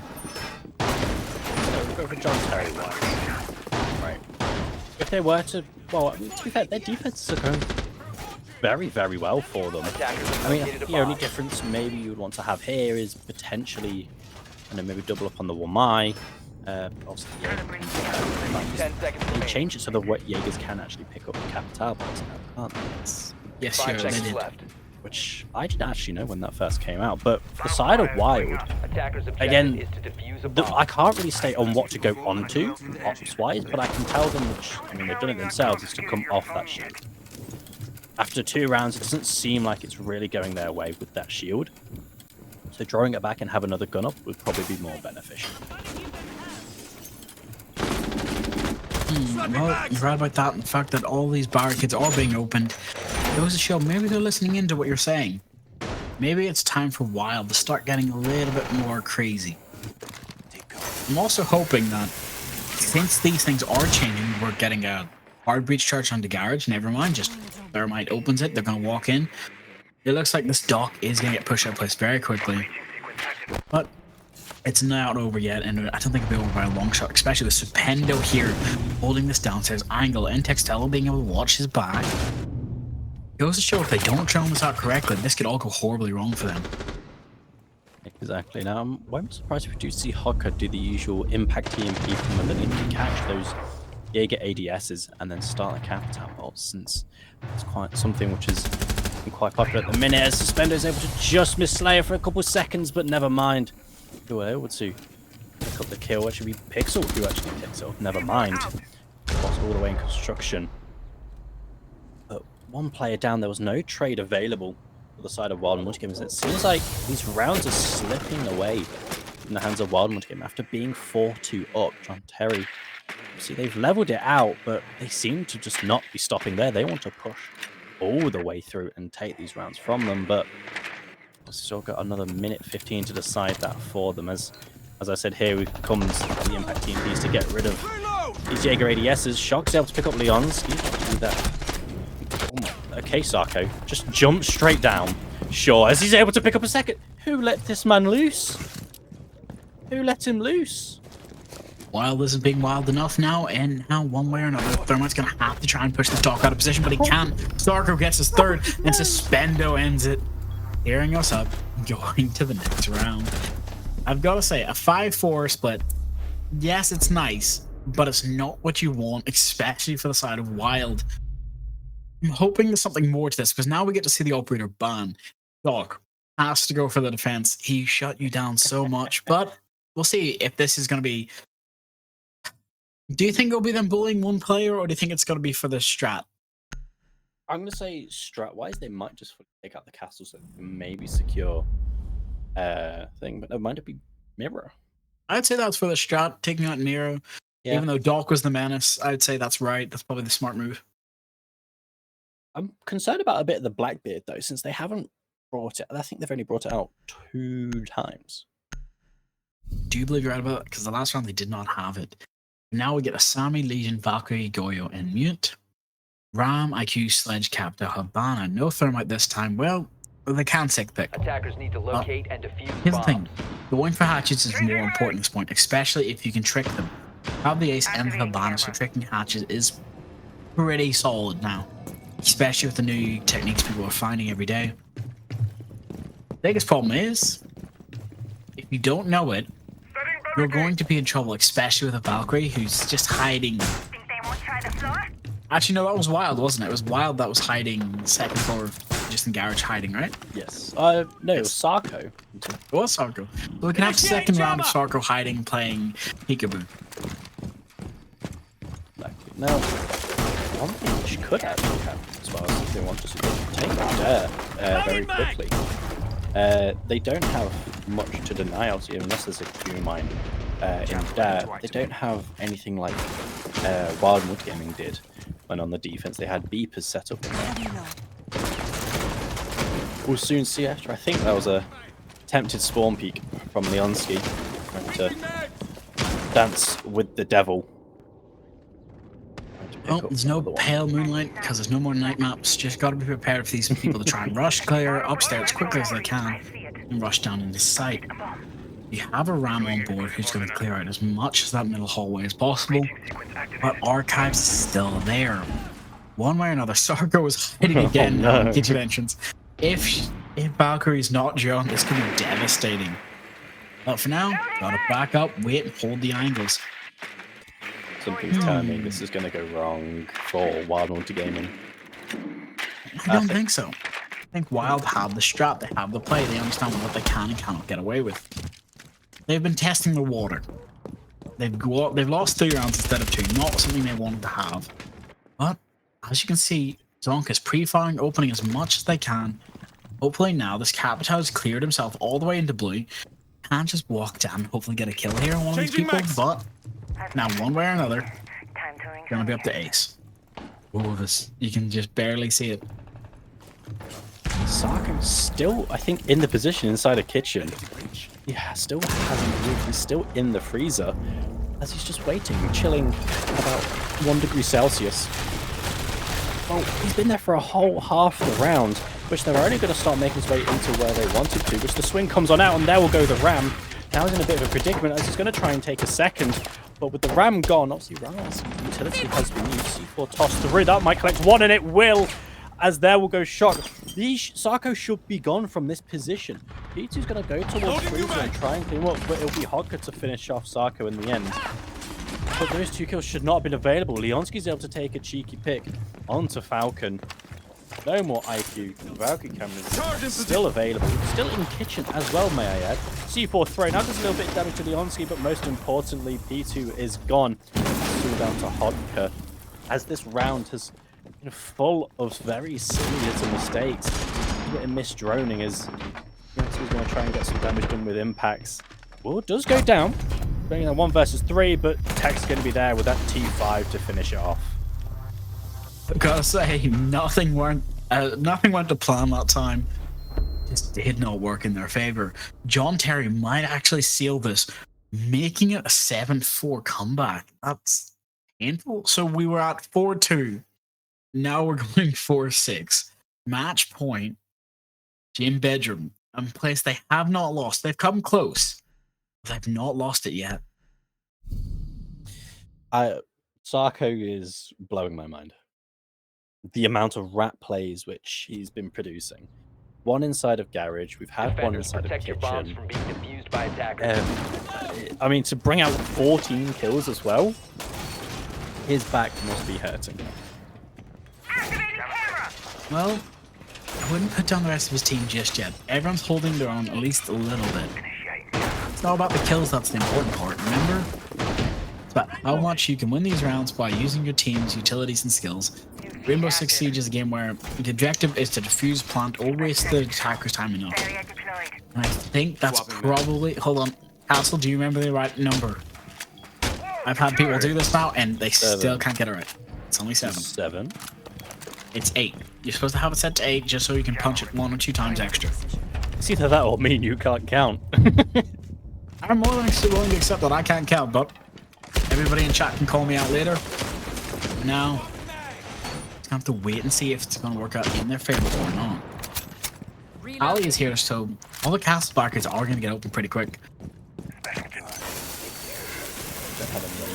I'm actually excited for the new, not rework of Wamai, but the more inclusivity of having that secondary shotgun. I think that's going to change a lot of the defenses, I think. I'm more happy for the pistols. Just the fire rate we're getting with so many more operators. I don't have to care about landing the shot as long as I spray hard enough.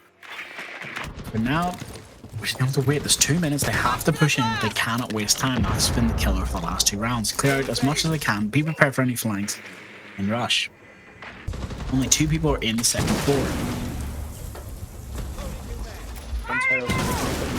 Reinforcement of con, very nicely done. I'm surprised why no one's actually on con window.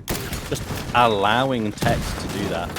Since Castleback is still being closed, as they've only just been open. Somewhat that window should have been open, keeping that pressure alive. And not allowing them just to reinforce that. Like I said, it's just these silly little mistakes. Sarko's able to pick up 1, and there will go that Cali. His castle barrack is still going to be set in place now, which is going to be a little bit more awkward. But and nades is going to be what's going to be mostly useful for them. And literally seconds apart from when Tex was holding that angle to when Slayer jumped out, as I think there will be a jump out from Suspendo, as they're just going to be swinging around from everywhere. By the way, that's John Terry's trying to solidify their victory, but no. Falcons here to tell them they're still in it. 3v3, a minute left. They have to go for these plays. Pixel now taking a little bit of a break, taking a page out of Sarko's book, hide and shut down. But Deimos is here hunting Asami. Valk actually is safe. Now, it's going to come out one way or another. Oh, the pre-fire barely missing the head of Smute. He's swinging beside A-bomb. It's not in their favor. C4, no, the nade just doesn't land. But Deimos doesn't either. He gets taken out.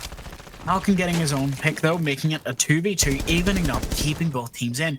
But there's Tex down. Now all of this Valkyrie, one way or another, tries to go for Falco, cannot land the shots. It's not what you want to see. Mokuts are coming out, but they don't know where the Valkyrie is. He was last seen spotted close, but Thermite was reloading. He got the shot off because his gun finally finished. Painful to see, not what you want. Oh, very lucky. Keeping the team in 5-6. I mean, the intention was there from, was it Suspendo on the Valkyrie? No, that was the mute, sorry. Whoever was on the Valkyrie, the intention was there. Also, you heard the reloading. I went for the aggressive swing. It was just the very unfortunate, well, fortunate for that Thermite shock of immediately pretty much one tap headshot, but with a couple extra bullets at the end. But hip fire, just saving his life there, since I think if I were to get that kill onto that Thermite, that would have been the round for John Terry. Right about that. And by the way, that was Pixel. That would have been able to shut down, especially the fact of Ace is still outside. The Thermite had the diffuser. It could have went in their favor. But for now, John Terry now match point, but Wildcard is 1 away from evening it up enough while we go to overtime. I'm hoping to see an overtime, but for now, these teams aren't done fighting. They're trying the best. Pre-firing their own teammates just out of nervousness now at this point. Jittering. But now, we do get to see the attacker lineup solid with Ash, Ying, Rora, Deimos, and Thermite. I'm hoping this Rora and this Thermite are going to use the trick. But if not, it's all going to come out to who can clear as much of sight as possible. Now, the switch up onto the Ying and being the first presence on Clubhouse, I think is going to be changing the tides. Since we haven't seen any of the aggressive Candelas, they're such a nuisance in every way, shape and form. The Ryora just to cut off any rotations or any lines of sight. And it seems like they may be wanting to go for something with speed here.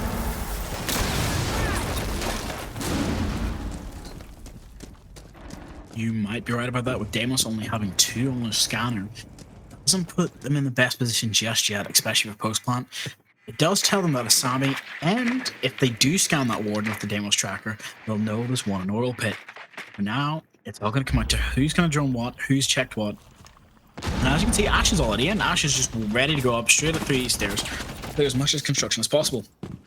They know there's a player in cash, and that's Tex being taken out. Ash gets the kill. Now it's just up to trying to get this person out of construction. One way or another, it's not going to work out to the fence. Here comes the Incandelas as well, splashing everyone, including their own team. So, you can't be in the wrong position for that. I was hoping there was going to be a little bit of a flank there from Rodson being all the way in basement, but has made the smarter decision and not take the risk and head back to site, which is most likely for the best. Now, Wild Multigaming able to flush out the entirety of CC, especially away from Suspendo, his pride and glory apparently, but only using one Ian Candela. Now, that's going to prove a lot more useful for you two, going down to the hands of Suspendo. Like I said, these Yinkandos, still plenty of them to be distributed and start flashing away, as Leonski's going to be in prime time here, wanting to take away the Ying's glory, but Hodgo's able to take out Suspendo and punishing him. Ooh, and another shot rings out. Can't land at anything, but they tried their best. Wild even it up. Coming at a 3v2, I've got to say. Ash pre-fire. Well, wasn't so much a pre-fire, but drag skill, but I'll call it that for now. 6-6, bans getting switched back and restored. What are you hoping to see these bans change? I mean, the bans aren't going to change. Technically, yes. I mean, if we're stuck, obviously, with the bans which we have earlier, I think Wild Multigaming should take this first round. John Terry take the second. And then the decider will soon to come.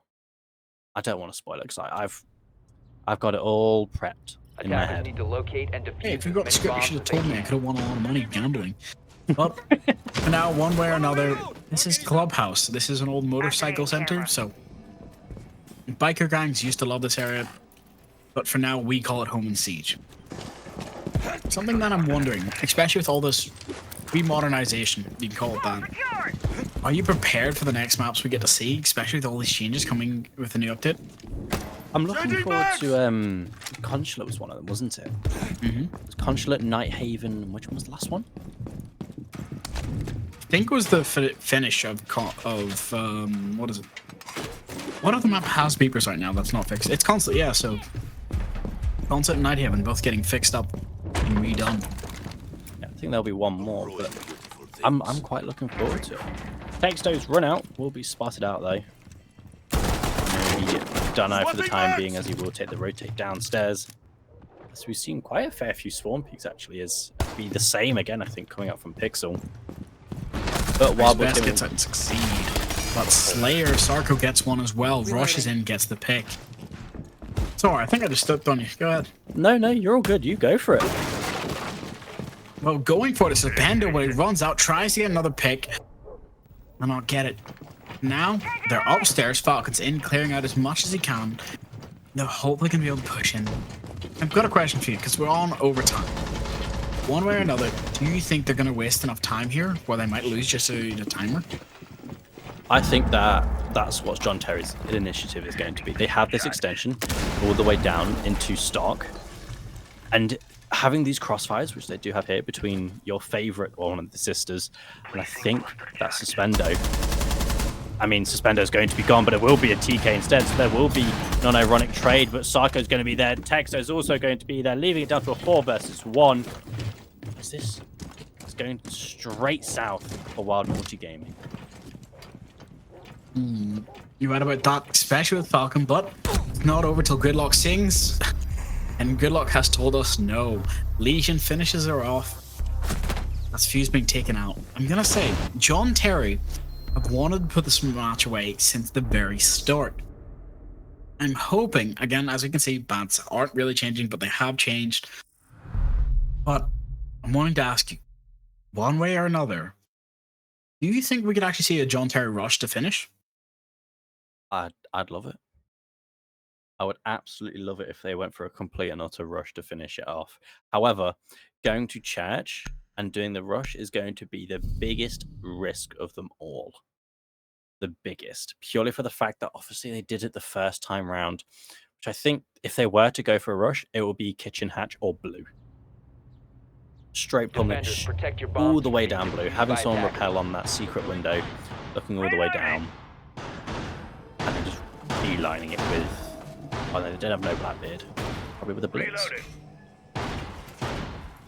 Alright, well, for now, they've still got 30 seconds to decide. You might get your Blackbeard. I have a feeling that they're not even going to be concerned about it. They're playing this as a soul shot to end this now. They're done, they're fed up. Reinforcements are coming out from the side of Wild. Style did win most of their defense. I don't believe they actually won the downstairs one, though. That's why I'm a wee bit more cautious right now. I mean, John Terry do have to defy the odds of, if I'm not mistaken, 33%. My math is correct. Yeah, 2 out of 6. My math, yes, 33%. I am correct. But that is their win rate for their attacks. So they need to defy their odds for themselves to secure them this group stage win. Will push them, I think, to the top of their group, if I'm not mistaken. After their 7-0. I do believe you're right about that. Sarko getting their first pick, taking out one, just walking straight down the staircase, not even going to be worried about it. Plays it like it's ranked. Oh, Falcon, you're being very aggressive right now, especially with somebody who's got a longer range weapon. But the one shot down, first off, getting Sarko out. Huge play, but it works out in their favor. Oh, but Pichu loses that man advantage. Now they go for the drop. They know there's one in sight now, but they can't come to play. Slayer's there to refrag, covering from dirt because they have been tripping out. A 3v3, one player is now in blue, but Zox is tagged, cannot waste foot. Another player, Falcon, just getting lightly tagged here from the pre-fire. It's gonna be up to the Buck and the Grim to decide how they want to play this. They know there's one player in dirt, but they can't push him out just yet. Hopefully this canister might be able to show off a little bit of his position and protect him from the swing. Default rings out, can it get one? It does. That's Buck taken off the board. No diffuser, no going for the plant just yet. Nothing is safe. Smoke canisters come out. Remember, Smoke has 2 of those left. But Leon is here waiting with his long angle, hopefully going to be able to get one of the players who tries to go for the cross. But for now, they are not ready. Tex absolutely gets his head taken off. Just pre-fire could not get him. And now it's up to Leon, one way or another. Being prepared, sees the person on A, can't do it because there's a camera spotting him out. And now an F-Night Mine still on, still goes off. Hoping they've got something planned here. Oh, pre-fire from Blue, just barely missing Leon. Now they've got the jitters, they don't know what to do. 30 seconds left. Enzon gets the shot from Blue with a long angle. That's us, right? That's it. I mean, they did what I asked them to, pretty much. They went for a hot drop straight down the hatch, or to go down Blue, and they gave us one of them, but I feel like they wasted entirely. It was very uncoordinated. Purely for the fact, obviously, Sarko got the opening kill and walked down main stairs. Got swung off it, fair enough. There's your trade. However, I think it was Pixel or Suspendo who just decided to drop straight down the hatch as well, and there was not much support. Well, talking about support, Wild have called in theirs. They're using that tactical timeout they're entitled to, and they need to. Honestly, they can win this. They need to understand that they've lost their offenses because they were playing too aggressively or not playing aggressive enough. As you can see from the top of the board, It's been an even split when it comes to both defender sides. It's a 4-2, 4-2, both ways. And now with this, both sides on overtime have won. Wild need to think about how they're going to do this attack. They have no more defenses. This is it.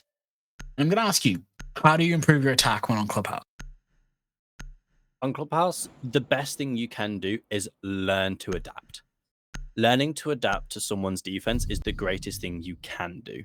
Because obviously, if you're playing really, really slow and they're loving it, they're absolutely loving it, and then you play it severely fast and they still bounce back quite nicely, which obviously Wild Multigaming did themselves. And then John Terry kind of, like I said, adapted. They changed their ways. They played it slightly differently, and they brought it back slightly for themselves. So that adaptation of maybe nitpicking a specific op, finding out where their weak points is, where you can absolutely spearhead and then expand upon that, that's going to be your greatest advantage on the Clubhouse attack. Alright, I could understand that, and it looks like Wild has heard you. I've chosen to bring a Bravo on the table instead of just keeping that ace. But for now, Suspendo and Sarko are not letting this over. Hopefully trying to go for those early kills. Sarko's in Garage is trying his best. While Suspendo's hoping to get somebody in construction spawn. Again, he's got enough time. He can just wait. Well, there we go. Sarko's finally been droned out. No more hiding. No more being safe.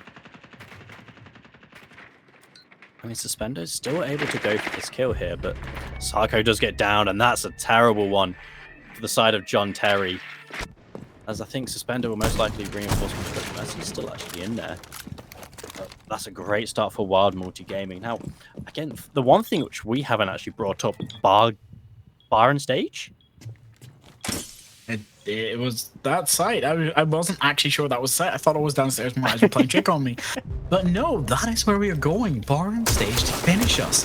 Now Zonks gets a nice little shot Suspendo, taking him off the board. That was Echo roaming upstairs. Now it's a 3v5. That's not a position you want to be in, especially for Bar, where it's really difficult to take the recap. For now, it's all going to come out to whether they can hold the long angle. Aruni trying to go for that person close, but no. But does get the Deimos. A little bit of a pot shot, just, make it feel better. For now, 3v4. He can still fight this. Aruni has that Deimos, so she has the range. Rabbit trying to get all the Maestro cameras so nobody can give any intel. Bulletproofs as well. Gotta go. It's going down to the hands of Hodka. He's into a 4 versus 2. It's all looking a little bit dire here for JTE. They need to bring back some frags. And obviously a completely different loadout in terms of operators for them. Maybe not the usual, which they're comfortable with, but they thought bar and stage was the number one thing they'd like. But it seems like Wild Multigaming have come prepared, maybe expecting this as their little wild card. No pun intended at all, but Pixel just playing very tight-knit in the toilets here, but I don't think he knows. That Falcon knows as well, as it's down to Leon, but never mind, Shock will be there to finish it off. And a very, very up-and-down game between both of these teams. Obviously, taking the lead very early for Wild Multigaming, going straight downhill for them, and JTE taking the advantage and then flipping it back on themselves again. As you can see, some good banter come out in the chat, but it's all pain and suffering this time around. They have lost it. I do have the stats, actually. Again, Sarko, like in the last match, just absolutely being a menace. You can understand it. Yes, I don't love to see it, but it happens.